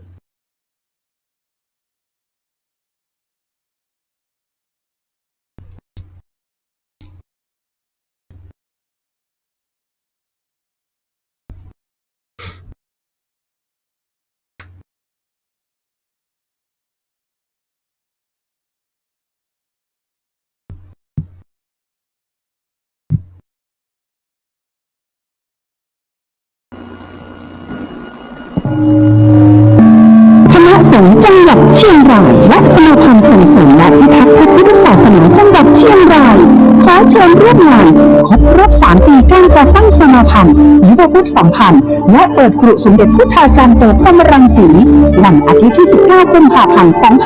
2566 ณ พุทธมณฑลสมโภช750 ปีอำเภอแม่ลาวจังหวัดเชียงรายระหว่างเวลา 7:30 น. ถึง 16:00 น. กิจกรรมในงานประกอบด้วย การตั้งองค์พระป่าและจัดนิทรรศการของ 18 อำเภอ การสาธิตการสวดมนต์สรรเสริญพระรัตนตรัยทำนานสรพันละและการบรรยายธรรมของนักเรียนที่ชนะเลิศการประกวดระดับจังหวัดการมอบประกาศเกียรติคุณแก่ผู้ทำคุณประโยชน์ต่อพระพุทธศาสนาการเสวนาทางวิชาการและการตั้งโรงทานอย่าลืมพบกันที่พุทธมณฑลวันอาทิตย์ที่ 19 กุมภาพันธ์ 2566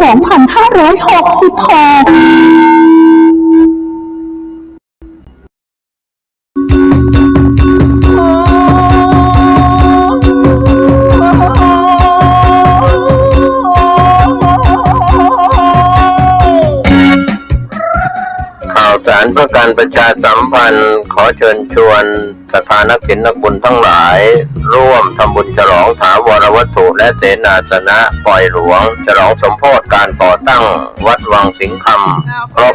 149 ปีณวัดวังสิงห์คำตำบลป่าแดดอำเภอเมืองเชียงใหม่จังหวัดเชียงใหม่15 กุมภาพันธ์ช่วงเช้า 9 นาฬิกาเป็นวันถวายตันจ้อตันตุง22 กุมภาพันธ์ช่วง 19 นาฬิกาพิธีเจริญพุทธมนต์เทศนาธรรมสมโภช23 กุมภาพันธ์ 9 นาฬิกา 9 นาทีโอกาสเวรตาลถวายสิ่งก่อสร้างถวายเครื่องไทยทานแด่พระสงฆ์24 กุมภาพันธ์เป็นวันตกแต่งดาเครื่องไทยทานวันหอมตาลวันเสาร์และวันอาทิตย์ที่ 25 และ 26 กุมภาพันธ์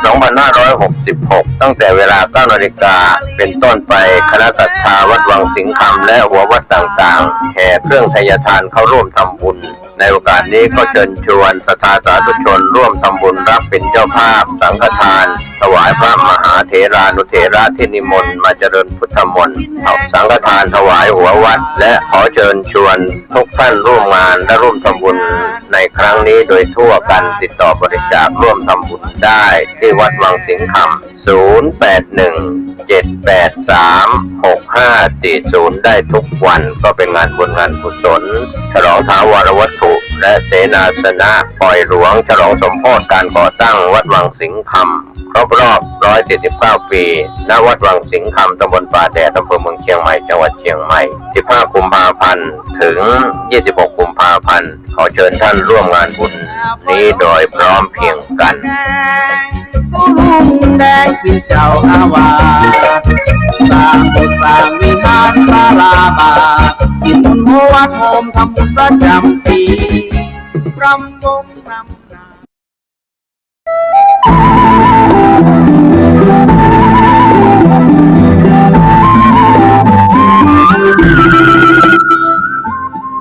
ข่าวสารเพื่อการประชาสัมพันธ์ด้วยพลังพุทธานุภาพธรรมานุภาพสังฆานุภาพเทวานุภาพนาคานุภาพแห่งบรมครูครูบาอาจารย์ปู่ฤาษี108เจ้าภาพสร้างหล่อปั้นพระพุทธรูปพระเจ้าทันใจโดยมีคุณแม่ชีพจนาพรวิศรีวรพัฒน์นางสาวสุนทรีวิศรีปัตย์นางสาวยานทัศน์วิศรีปัตย์พร้อมครอบครัววิศรีวรพัฒน์ครอบครัววิศรีปัตย์เชิญร่วมเป็นเจ้าภาพหล่อปั้นบรรจุหัวใจนามพระพุทธรูปพระพุทธสถิตพจนาพรวันอาทิตย์ที่ 7 พฤษภาคม พุทธศักราช 2566 พิธีเริ่มเวลา 9 นาฬิกา 9 นาทีร่วมสร้างบุญได้ตั้งแต่วันนี้เป็นต้นไปติดต่อสอบถามร่วมบุญได้ที่พระครูสถิตธุราธรเจ้าอาวาสวัดสันคยอมอำเภอสันทรายจังหวัดเชียงใหม่ 0806849835 และที่พระครูประหลัดกิติพงศ์กิติโสพโนด็อกเตอร์ผู้ช่วยเจ้าอาวาสวัดสันคยอม 0962629694 เชิญท่านร่วมบุญร่วมกุศลในคราวครั้งนี้โดยพร้อมเพรียงกัน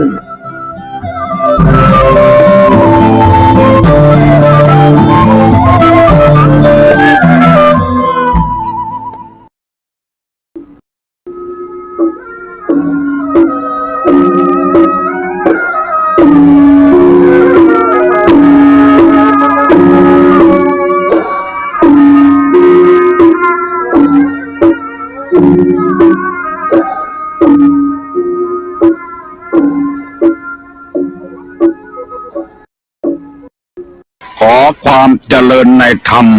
และความผาสุกทางใจ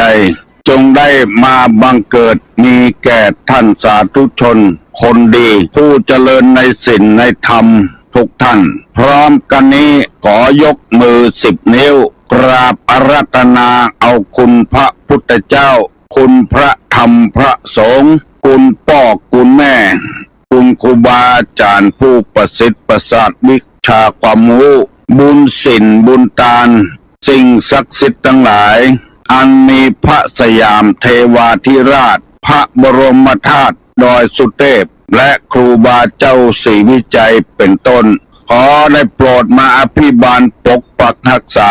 พระสงฆ์พระเจ้าพระเนนเถนน้อยและท่านผู้รับฟังรายการทุกคนทุกท่านเพื่อปากันมีความสุขกายสุขใจเหมือนกันทุกตนทุกองค์ทุกผู้ทุกคนตลอดกาลนานมาแถมแล้วเน้อเสียงก้องเสียงกองเสียงมองต่ำเข้าเสียงตุเจ้าเทศนาธรรมมาเยี่ยมมาใจท่านสาธุชนคนดีทั้งหลายถึงบ้านถึงจองเพื่อเอาธรรมะแบบรากหญ้าแบบธรรมดามาฮือพ่อแม่พี่น้องทั้งหลายฟังก่อนที่จะได้ฟังนี้ขอเชิญชวนมวลพุทธบริษัททั้งหลายไหว้พระเหมือนกับนักมวยไหว้ครูระลึกถึงครูบาอาจารย์ก่อนผู้ที่ไปแสวงหาสัจธรรม4 อสงไขยปลายแสนมหากัปและ10 ชาติปางสุดท้ายได้เกิดมาเป็นพญาเวสสันตละตาลเข้าของทรัพย์สมบัติสละบัลลังก์ไปบวชเป็นพระฤาษีตาลเมียตาลลูกบำเพ็ญขนาดหนักจนได้ตรัสรู้เขาไหว้ครูบาอาจารย์เนี่ยก่อนเน้ออาลังหังสัมมาสัมพุทโธภควาพุทธังภควันตังอภิวาเทมิกราบสวากขาโตภควตาธัมโมธัมมังนัมสสามิกราบสุปฏิปันโนภควโตสาวกสังโฆสังฆังนามามิกราบหันทัพมายังพุทธัสสะภควโตบุพาภะคณะมะกาลังกาโลมาเสนะโมตัสสะภควโตอะระหะโตสัมมาสัมพุทธัสสะนะโมตัสสะภควโตอะระหะโตสัมมาสัมพุทธัสสะนะโมตัสสะภควโตอะระหะโตสัมมาสัมพุทธัสสะพุทธังสรณังกัจฉามิธัมมังสรณังกัจฉามิสังฆังสรณังกัจฉามิตุติยัมปิพุทธังสรณังกัจฉามิตุติยัมปิธัมมังสรณังกัจฉามิตุติยัมปิสังฆังสรณังกัจฉามิตติยัมปิพุทธังสรณังกัจฉามิตติยัมปิธัมมังสรณังกัจฉามิตติยัมปิสังฆังสรณังกัจฉามิอิติปิโสภะคะวาอะระหังสัมมาสัมพุทโธวิชชาจารณะสัมปันโนสุขโตโลกาวิทูอนุตตโลปุริสาธรรมสารถิสัทธาเทวมนุษสานังพุทโธภควาติสวากขาโตภควตาธัมโมสันติติโกอากาลิโกเอหิปัสสิโกโอปนะยิโกปัจจัตตังเวทิตโพวินยูหิติสุปฏิปันโนภควโตสาวกสังโฆอุจุปฏิปันโนภควโตสาวกสังโฆญาญะปฏิปันโนภควโตสาวกสังโฆสามิเจปฏิปันโนภควโตสาวกสังโฆญาติตังจัตตาลิ ปุริสายุคานิอัฏฐาปุริสาปุคลาเอสาภะคะวะโตสาวกสังโฆอาหุไนโยปาหุไนโยทักขิไนโยอัญจลิกาละนิโยอนุตตะลังปุญญเขตังโลกัสสาติกราบหนึ่งกราบสองกราบสามด็อกเตอร์มหาสวัยประเดี๋ยวนี้ได้เป็นพระครูไปแล้วและเป็นรองของเจ้าคณะอำเภอเมืองเชียงใหม่วันนี้ผู้ลุงนิมนต์เพื่อนเข้าห้องส่งเพื่อจะได้อู้จาปราศัยกับพ่อแม่พี่น้องทั้งหลายแล้วเราจะได้ถามกันเรื่องม่วนๆเกี่ยวกับพระเทวทัตว่าพระเทวทัตนี้เป็นจะได้เกิดมาเป็นสัตลูกับพระพุทธเจ้าทั้งที่บ่มีอะไรยังที่จะไปเคลือบแคลงสงสัยบวชแล้วได้ถึงฌานแล้วก็ยังเป็นสัตลูกับพระพุทธเจ้าอยู่และบางครั้งก็ยื่นเอากรรมที่เอาใจตัวเองว่ามาฮื้อพระพุทธเจ้าแก้ไขพระพุทธเจ้าบัตธรรมก็โคตรพระพุทธเจ้าคือคนเอาที่ใจตัวว่าในอปริหานิยธรรมก็จึงบอกว่าภิกษุเราใดเป็นใหญ่เป็นประสงค์เคารพนับถือภิกษุเหล่านั้นและก็ไม่ลุกอำนาจแก่ความอยากที่เกิดขึ้นพระเทวทัตนี้มีลุกอำนาจแก่ความอยากบ่ได้สมใจก็เลยโทษพระพุทธเจ้าหาวิธีการต่างๆจะแก้พระพุทธเจ้าประเดี๋ยวนี้ตุลุงจะให้ท่านมหาสวัยท่านด็อกเตอร์ได้พบผู้สิ่งผู้ปอนกับก็ออกไม่ออกก่อนปากันฟังเนออารัตนาท่านอาจารย์ด็อกเตอร์ได้รู้สิ่งรู้ปอนกับก็ออกไม่ออกต่อไปสวัสดีครับขอน้อมคารวะพระเดชพระคุณท่านอาจารย์พระครูโสพลปุญญาภรณ์หรือตุลุงทองของเฮาแล้วก็เจริญพรท่านผู้ฟังต่างบ้านทุกคนวันนี้ถือว่าเป็นโอกาสดีอย่างยิ่งที่ได้มาถึงวัดโสภณารามก็เป็นมหามงคลอย่างยิ่งที่ได้เข้ามาถึงในห้องส่งสถานีวิทยุของวัดโสภณารามแห่งนี้ผู้เตื้อนั้นก็ได้โทรศัพท์เข้ามาโดยตุลุงถามปัญหาพ่อตอบปัญหาให้พ่อนี่นะวันนี้ได้ทุดงมาเหมือนกับที่หลวงพ่อพระครูได้บอกไปแล้วมาถึงที่นี่ก็ได้รับนิมนต์จากตุลุงได้มาอู้กันความจริงก็จะบ่ได้อู้อันอย่างนักเท่าใดแต่ว่าพอมานั่งตัวตุลุงในห้องส่งเนี่ยแต่ก็พอตุลุงบรรยายมาดูบรรยากาศในห้องส่งสถานีวิทยุของวัดโสภณารามก็อันดับแรกนี่ก็ขอแสดงความชื่นชมยินดีกับพระเดชพระคุณหลวงพ่อความจริงก็อนุโมทนามาเมื่อแล้วที่หลวงพ่อได้ตั้งสถานีวิทยุขึ้นมานี้ถือว่าเป็นประโยชน์อย่างยิ่งเอาละได้พุทธกูจาทักทายท่านผู้ฟังพอสมควรแล้วก็ขอกราบเรียนพระเดชพระคุณหลวงพ่อได้สนทนากันเกี่ยวกับหัวข้อธรรมะบรรยายไปครับนิมนต์หลวงพ่อบรรยายก่อนแล้วก็เดี๋ยวก็สนทนากันมือนะครับครับหัวข้อที่จะบรรยายก็มีอยู่คือเกี่ยวกับกรรมโบราณเรียกว่าสุภาษิตที่เพิ่นว่าไว้วันนี้จะนำมาเสนอคือพี่น้องวงศาคณะญาติทั้งหลายฟังเพื่อเอานำไปประพฤติปฏิบัติโดยกรรมที่ว่า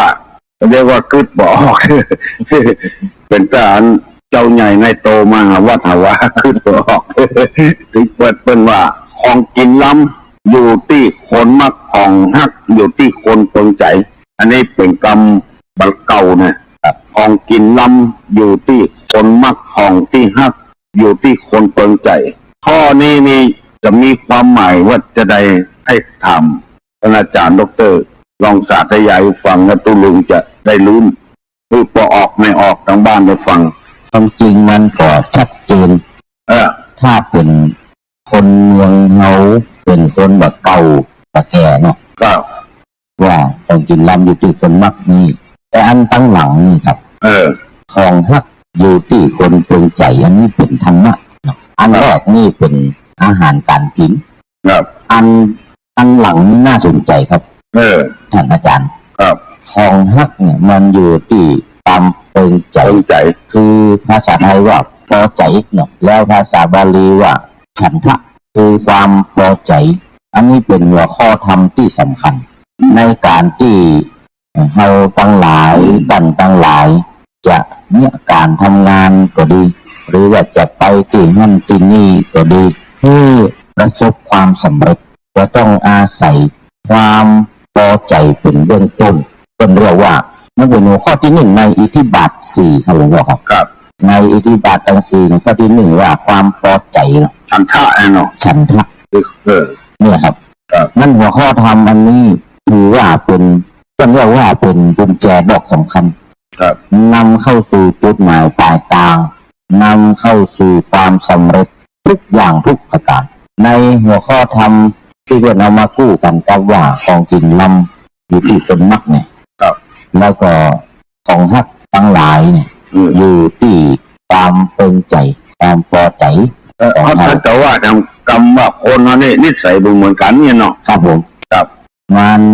อยากให้เหมือนกันหมดมันดึงมาได้ ครับ ใครเป็นใจอันใดชอบใจอันใด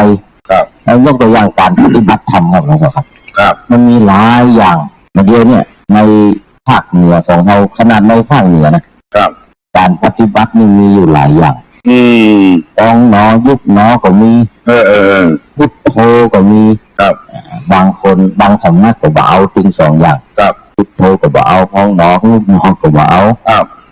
เอาสัมมา เอาสัมมาอรหัง สัมมาละหัง บางคนบ่เอาสัมมาอรหังก็มีเอาลมหายใจเข้าออก เข้าหนอ เนี่ยมันมีหนอมันมีอย่างสัก มี อย่าง ตัวอย่าง พอการ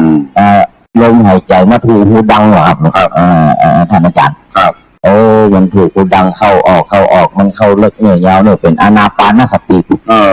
มันมีหลายอย่าง มีหลายอย่าง มันแล้วแต่ใครจะชอบอย่างใด ครับ เราจะไปว่าอันนั้นดีเนี่ยอันนี้บ่ดีบ่ได้ครับ ครับ อันนั้น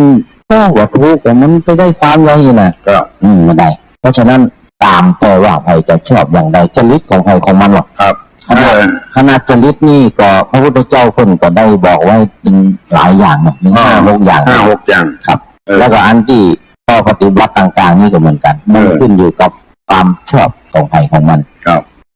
บางคนเนี่ยมันได้หรอก ครับ อันพองหนอยุบหนอนี่นะครับ จิตว่าสงบจิตว่านิ่งจิตว่ามั่นมันไปเมา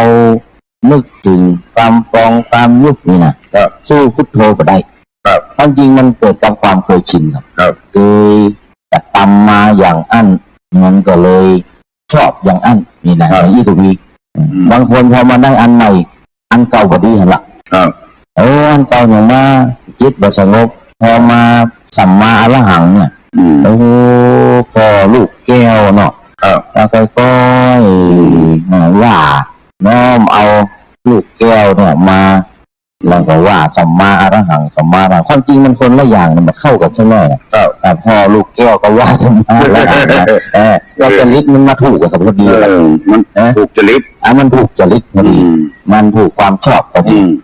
อย่างที่ว่าของฮักมันอยู่ที่ความเปิงใจ เบิ่งใจเนาะ มันเปิงใจเนี่ยอย่างนี้ครับอันนี้ก็ดูในอธิบายเพิ่มเติมครับนี่มัน ครับ ก็เป็นนั้นว่าพ่อแม่บางคนนี่ผมเอาไปตั้งเพลน่ะถึงวันเนี่ยแบบลากย่าน่ะให้ลูกมันอกมันใจ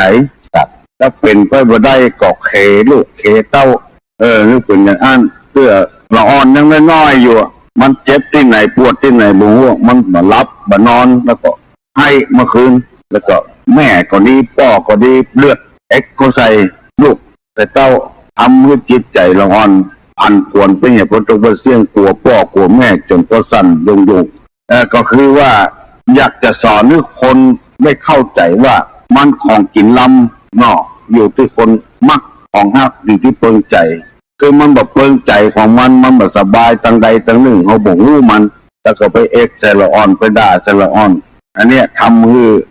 ละอ่อนควรเพไปก็ได้ เสียผู้เสียคนหัวจัดมากกับพ่อกับแม่แสดงว่าการปฏิบัติธรรมของคนเรานี้มีหลายอย่างหลายประการท่านอาจารย์ด็อกเตอร์ได้บอกมาผมก็สว่างมีลูกศิษย์ของผมองค์หนึ่งแล้วก็บวชแก่เนี่ยแล้วก็อัญญาตมาซ้ำเติมตายนี่ก่อนผมเคยนำเจ้าศรัทธาภาวนากูวันพระเอตกูวันศิลแล้วก็ไปเดือดข้างนอกของบ่เดือดที่ผมฟังมาทุกหลวงพ่อเนี่ยมาทุกมันมาได้เอากรรมที่เขาว่านิสัยมันเหมือนกันเนี่ยเนาะอุปนิสัยนิสัยมันเหมือนกันเอามาอ้างเอาอย่างนี้เขาเข้าหาทำเรื่องที่เขาจะอู้กันวันนี้นะไปเขาเคารพนับถือสักการะบูชาพระพุทธเจ้าเนี่ยบ่มีไผละในโลกนี้จะมาเต้าเตรียมพระพุทธเจ้าดีกุอย่างด้านศีลด้านธรรมด้านพระวินัยด้านไหนอย่างที่กำหนดคือเจ้าโลกปฏิบัติธรรมนี่ก็ถูกต้องอย่างบางคนก็ว่าไปบิณฑบาตมาเจ้าแต่ย่ำใส่หินพ่องย่ำใส่น้ำพ่องย่ำใส่ยางพ่องพระพุทธเจ้าบ่น่าจะบัญญัติว่า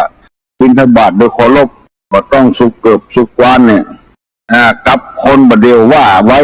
กับพระพุทธเจ้ากำหนดไว้ท่านอาจารย์มีความคิดอันใดทัศนคติถูกก็ว่าบ่ถูกพระพุทธเจ้าบัญญัติไว้ครับก่อนที่จะอู้เรื่องนี้ผมจะขอเสริมที่ตะกี้ถึงสักน้อยหนึ่งครับที่น่าสนใจเรื่องของละอ่อนครับเรื่องของละอ่อนที่ว่าพ่อแม่ไปคล้ายๆบังคับบางทีก็ว่าจะบังคับบางทีก็แนะนำเนาะในการที่จะให้ลูกเป็นอย่างอันอย่างอี้เหมือนกับตัวเก่าบางทีเป็นครูเนาะเอานิมนต์พ่อแม่เป็นครูเนี่ยก็จะให้ลูกเป็นครูนี่นะพ่อแม่เป็นหมอจะให้ลูกเป็นหมอแล้วก็พ่อแม่เป็นอย่างทหารตำรวจเนี่ยก็จะให้ลูกไปตามนั่นนี่นะแล้วเขาบ่ชอบเนาะว่าฆ่าตัวตายก็มีลูกมีครับที่ลงข่าวลงหนังสือพิมพ์ใครเป็นคนฆ่าลูกกับตัวเขานะครับเขาลูกตัวตายเพราะว่าพ่อแม่ใครให้ไปเรียนอันนั้นตัวเขาบ่ชอบผลสอบออกมาบ่ดีฆ่าตัวตายเนี่ยกินยาพิษตายที่ลงข่าวครับอยู่แล้วนะอันนี้หันไปกับลุงเป็นอย่างยิ่งมันมีฉันทะนั่นมันมีฉันทะครับเรื่องมันชอบอะครับแล้วทีนี้เมื่อ2-3 วันนี้ครับดูไปกันประชุมที่กรุงเทพมาได้ฟังนายแพทย์ท่านหนึ่งเป็นบรรยายครับอันนี้สำคัญเลยพ่อแม่เนี่ยจะต้องถึงบังหูใจละอ่อนแต่ก็ต้องควรที่จะมาฝืนเนาะแล้วก็โดยเฉพาะช่วงวัยระหว่าง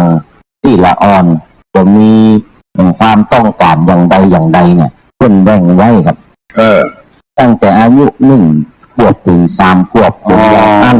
3 ขวบถึง5 ขวบเป็นอย่างอันนี่นะครับแล้วก็เนี่ยเป็นมาเกี่ยวข้องกับการเรียนเนี่ยนะครับมาเข้ากับที่ลุงอู้พอดีเพิ่นบอกว่าในช่วงแรกของละอ่อนเนี่ยละอ่อนมีความต้องการจะรู้ภาษาลูกอายุ3 ถึง 5นี่เองนะหรือว่าในระดับประถมเนาะประถมอายุ1 ถึง 6เนี่ยในช่วงนี้ละอ่อนชอบที่จะลอกเรียนแบบนะอยากจะทำตามพ่อทำตามแม่พ่อแม่นี่จะสอนภาษาเนี่ยในช่วงเนี่ยกิริยามารยาทอย่างต่างๆให้เป็นตัวอย่างกับละอ่อนเนี่ยให้เป็นตัวอย่างกับละอ่อนจะซึมซับจะดูดเอากิริยาอาการของพ่อของแม่ไปเป็นของเขาของละอ่อนเนี่ยครับจาก1 ถึง 3 ขวบจาก1 ถึง 3 ขวบนี่ครับละอ่อนจะพออยู่ก่อนครับถ้า3 ถึง 5นี่ครับละอ่อนจะเรียนภาษานะครับขวบเกินขึ้นไปเนาะขวบเกินขึ้นไปนี่ฟุกอู้ละหรอกพ่อแม่จะสอนในเรื่องของภาษาอันนี้พ่อเนอะอันนี้แม่เนอะไหวคนนั้นไหวคนนี้นะเขาถึงนั่นแหละครับละอ่อนจะเรียนตามนะครับเนี่ยในช่วงแรกนี่เป็นเรื่องของภาษาเป็นว่านะครับภาษาต่างๆทั้งกิริยาอาการนี่เป็นภาษาของพ่อของแม่ที่จะถ่ายทอดให้ลูกแล้วบางทีถ้าพ่อแม่บางหู้เนี่ยก็บ่ได้สอนเรื่องนี้มาได้สนใจเรื่องนี้แล้วโดยเฉพาะปัจจุบันนี้พ่อแม่บอกให้ได้อยู่ตัวลูกระหว่าง3 ถึง 5 ปีนี่บางทีเอาไปฝากคนเลี้ยงเนี่ย เอาไปฝากคนอื่นเนี่ยอุปนิสัยใจคออย่างต่างๆ ที่พ่อแม่จะได้ถ่ายทอดให้ลูกเนี่ยมันเหมือนมี บ่มี มันเหมือนสมัยก่อน ครับครับค ส รับ มัยก่อนนี่พ่อแม่จะอยู่กับลูกตลอดเนาะ ครับ ประเดี๋ยวนี้เขาก็บอกใครจ้างว่าบอกจ้างใครว่าเพราะว่า อืม มีการมีงานนะ เหตุการณ์บังคับ เรื่ เนาะ องการบังคับครับ ครับ ความจริงในช่วงนี้สำคัญที่สุดครับ ครับ เนี่ยพ่อแม่จะให้ลูกเป็นอย่างไรถ้าสมมติเรามีความต้องการจะให้ลูกเหมือนกับตัวเก่าเนี่ยนะครับ ก็ให้เรื่องตัวเก่า ให้ลูกฟังสมมติว่าเป็นครูเนาะ ให้เรื่องครูเรื่องอย่างเนี้ยละอ่อนจะสนใจครับ ครับ ละอ่อนจะสนใจ ทีนี้สำคัญว่าในช่วงนี้พ่อแม่บ่ได้แนะนำบ่ได้สอนเนาะเอาลูกไปให้เพิ่นเลี้ยงเหยียอีนะครับ ทีนี้พอใหญ่มาจะให้เขาเป็นครูเนี่ย อืม มันบ่ได้ซึมซับมาครับ มันบ่ได้หาตัวอย่างจากพ่อจากแม่พ่อแม่บ่ได้แนะนำมา ครับ นะแล้วก็กิริยาอาการอย่างต่างๆ ที่พ่อแม่จะให้เหมือนกับตัวเก่าสมมติว่าลูก8 ขวบ9 ขวบไปแล้วแต่มันบ่ใจแล้วครับ ไม่ได้ มัน นะ ใช่ช่วงที่จะลอกเรียนแบบแล้ว มันเป็นช่วงที่จะรับรู้วิชาการอย่างอื่นไป เอา แล้ว เงินไปแล้ว กับเข้าโรงเรียนแล้วเนาะป .1 ป .2 ป .3 มันก็จะไปตัวครูแล้วครับ ครับ ไปตัวครูที่เป็นจะสั่งจะสอนในรายวิชาอย่างต่าง ครับ ๆ ทีนี้พ่อแม่จะไปตัวดัดมาได้แล้วครับ นี่มันเป็นอย่างนี้เพราะนั้นก็แนะนำในช่วงนี้นะคุณหมอเพื่อแนะนำในช่วงนี้ว่า ถ้าใครให้ลูกเป็นอย่างเราต้องการนะให้สอนในช่วงนี้ ช่วงตั้งแต่1 ขวบ ขาด3 ขวบถึง 5 ขวบครับ 3 ขวบถึง 5 ขวบ ขวบ5ขึ้นไป6เนี่ยนะช่วงเนี้ยค ครั รับบ ละอ่อนจะเรียนแบบครับ ครับ ถ้าใครให้ลูกเป็นหมอนะสมมติเราเป็นหมอนะเราต้องอู้เรื่องหมอให้ฟังว่าเนี่ยทำตัวอย่างให้ฟังว่าการฉีดยาให้ละอ่อนพอเนี่ยมันจะซึมซับอันนี้ยกตัวอย่างมาได้ ตอ นะ นจะเป็นหมอ จะเป็นหมอก็เป็นหมอหรอก โดยป่อเนาะ โดยพ่อพ่ออย่างอี้เนี่ยพ่ออย่างนั้นเนี่ยนะแล้วก็ทำตัวอย่างให้ดูละอ่อนสนใจตอนนี้แหละครับเป็นช่วงที่ละอ่อนจะสนใจเขาจะให้เป็นไปได้อย่างใดจะตัดได้อย่างใดเนี่ยตอนนี้แหละครับช่วง3 ปีขึ้นไปนะครับ3 ปีขึ้นไป2 ปีถึง3 ปีนี่เรื่องภาษานี่ก่อนนะครับเรื่องความสนใจที่จะเบี่ยงเบนไปเฮาเนี่ยอันนี้พ่อแม่เนี่ยเขาต้องรู้ช่วงละอ่อนที่มีความต้องการครับถ้าจะให้เป็นทหารตำรวจก็เอาเสื้อเอาผ้าอย่างมาให้พอเนี่ยทหารอย่างนี้มี6อย่างอีเนี่ยเนาะไปฝึกอย่างอีมีในอย่างอีอย่างต่างๆถึงวัน เอาชุดทหารตำรวจมาหนุ่งเนาะมันฮัก มันฮักอ่ะมันฮักที่มันปลื้มใจในมันสร้างสิ่งที่ปลื้มใจอย่างที่ว่าเนี่ยเพราะฉะนั้นพ่อแม่เนี่ยต้องพยายามอยู่ตัวลูกในช่วงนี้3 ปีขึ้นไปถึง6 ปีเนี่ยไปละลูกอยู่ตัวตลอดให้เป็นอย่างตึงได้หมดครับอันนี้รับรองได้เลยหมอพูดว่านะนายแพทย์ที่เป็นบรรยายนะครับวันนั้นผมไปประชุมที่มหาวิทยาลัยจุฬาลงกรณราชวิทยาลัยที่วังน้อยครับ4 วันไป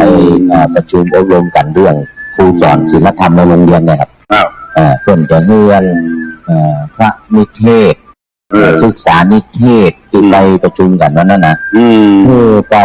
แนะนำบอกกล่าวสอนให้กับพ่อแม่ของผู้ที่มีลูกเนี่ยเพื่อระมัดระวังในช่วงเนี่ยครับ3 ปีถึง6 ถึง 5 ปีนะครับมันละอ่อนจะซึมซับเอาหมดมันจะเป็นวัยเป็นวัยไผ่วัยมันครับผมคิดได้ละท่านอาจารย์ ครับผมวันศุกร์ที่แล้วนะครับผมไปป้าใส่หลานผมแล้วก็ที่โรงพยาบาลที่ผมไปฟอกเลือดแล้วก็หมอเพิ่นบอกว่าไปเอ็กซเรย์ไปป้าใส่หลานพอดีตู้ไปมาถามเป็นเลนอย่างที่ท่านด็อกเตอร์ว่าเนี่ยถามหานึกว่าป้ามาหาตู้อุ้ยพงว่าบัดเดียวมันบัดติดผมก็นามว่าอายุต่อใดล่ะอายุมีอยู่ในชั้นป .5 ป .6 เนี่ยมันไปติดเปื้อนเนี่ยแม่แสดงว่าก็40 ปีแล้วผมคิดได้เร็วๆนี่นะครับมันเมื่อ1 ขวบเปีย3 ขวบเปีย5 ขวบอย่างท่านดร.ว่าให้นะครับมันติดพ่อติดแม่แหละครับมาเพื่อพ่อแม่มาส่งไปหาตู้อุ้ยมันเดี๋ยวนี้จนไม่หายไปละมันติดเพื่อนติดเพื่อนไปละติดครูบาอาจารย์ในโรงเรียน ไปตัวปอดหรือแม่นี่อายเนาะ ครับ เป็นจังอี้เนาะทำมือขึ้นเมื่อที่ลุงจะให้ปอนแล้วอายุวัฏโกธนวัฏโกสิริวัฏโกนัสสะวัฏโกตละวัฏโกวันนะวัฏโกสุขะวัฏโกหุตุสัพพตาทุกขโลกาพังงาเวลาโสกาจันติจิปัตตยาอเนกาอันเตญาติวินาสันติจตุจสาใจยะสิพิธนังลาพังโสถีพระกัญญังทุกขังพลังสิริอนิจวันโนจักโปกังยุทธีจยะสวาสตาวาสาจะอนิจจีวะสีทิภวันติเตยุทธาปจายโนจตาโลธรรมาวัฏันติอายุวันโนสุขังตลา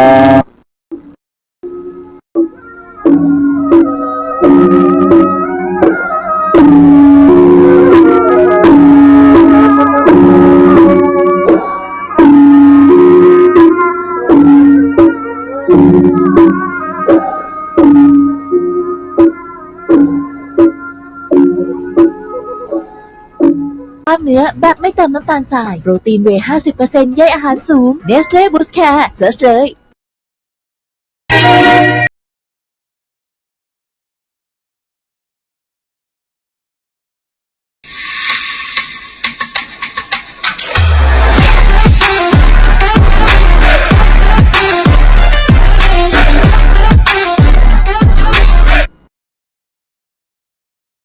มารวมโปรดีๆสำหรับสมาชิกบิ๊กพอยแลกซื้อสุดคุ้มแฮปปี้ไพรส์กระดาษทิชชู่กล่อง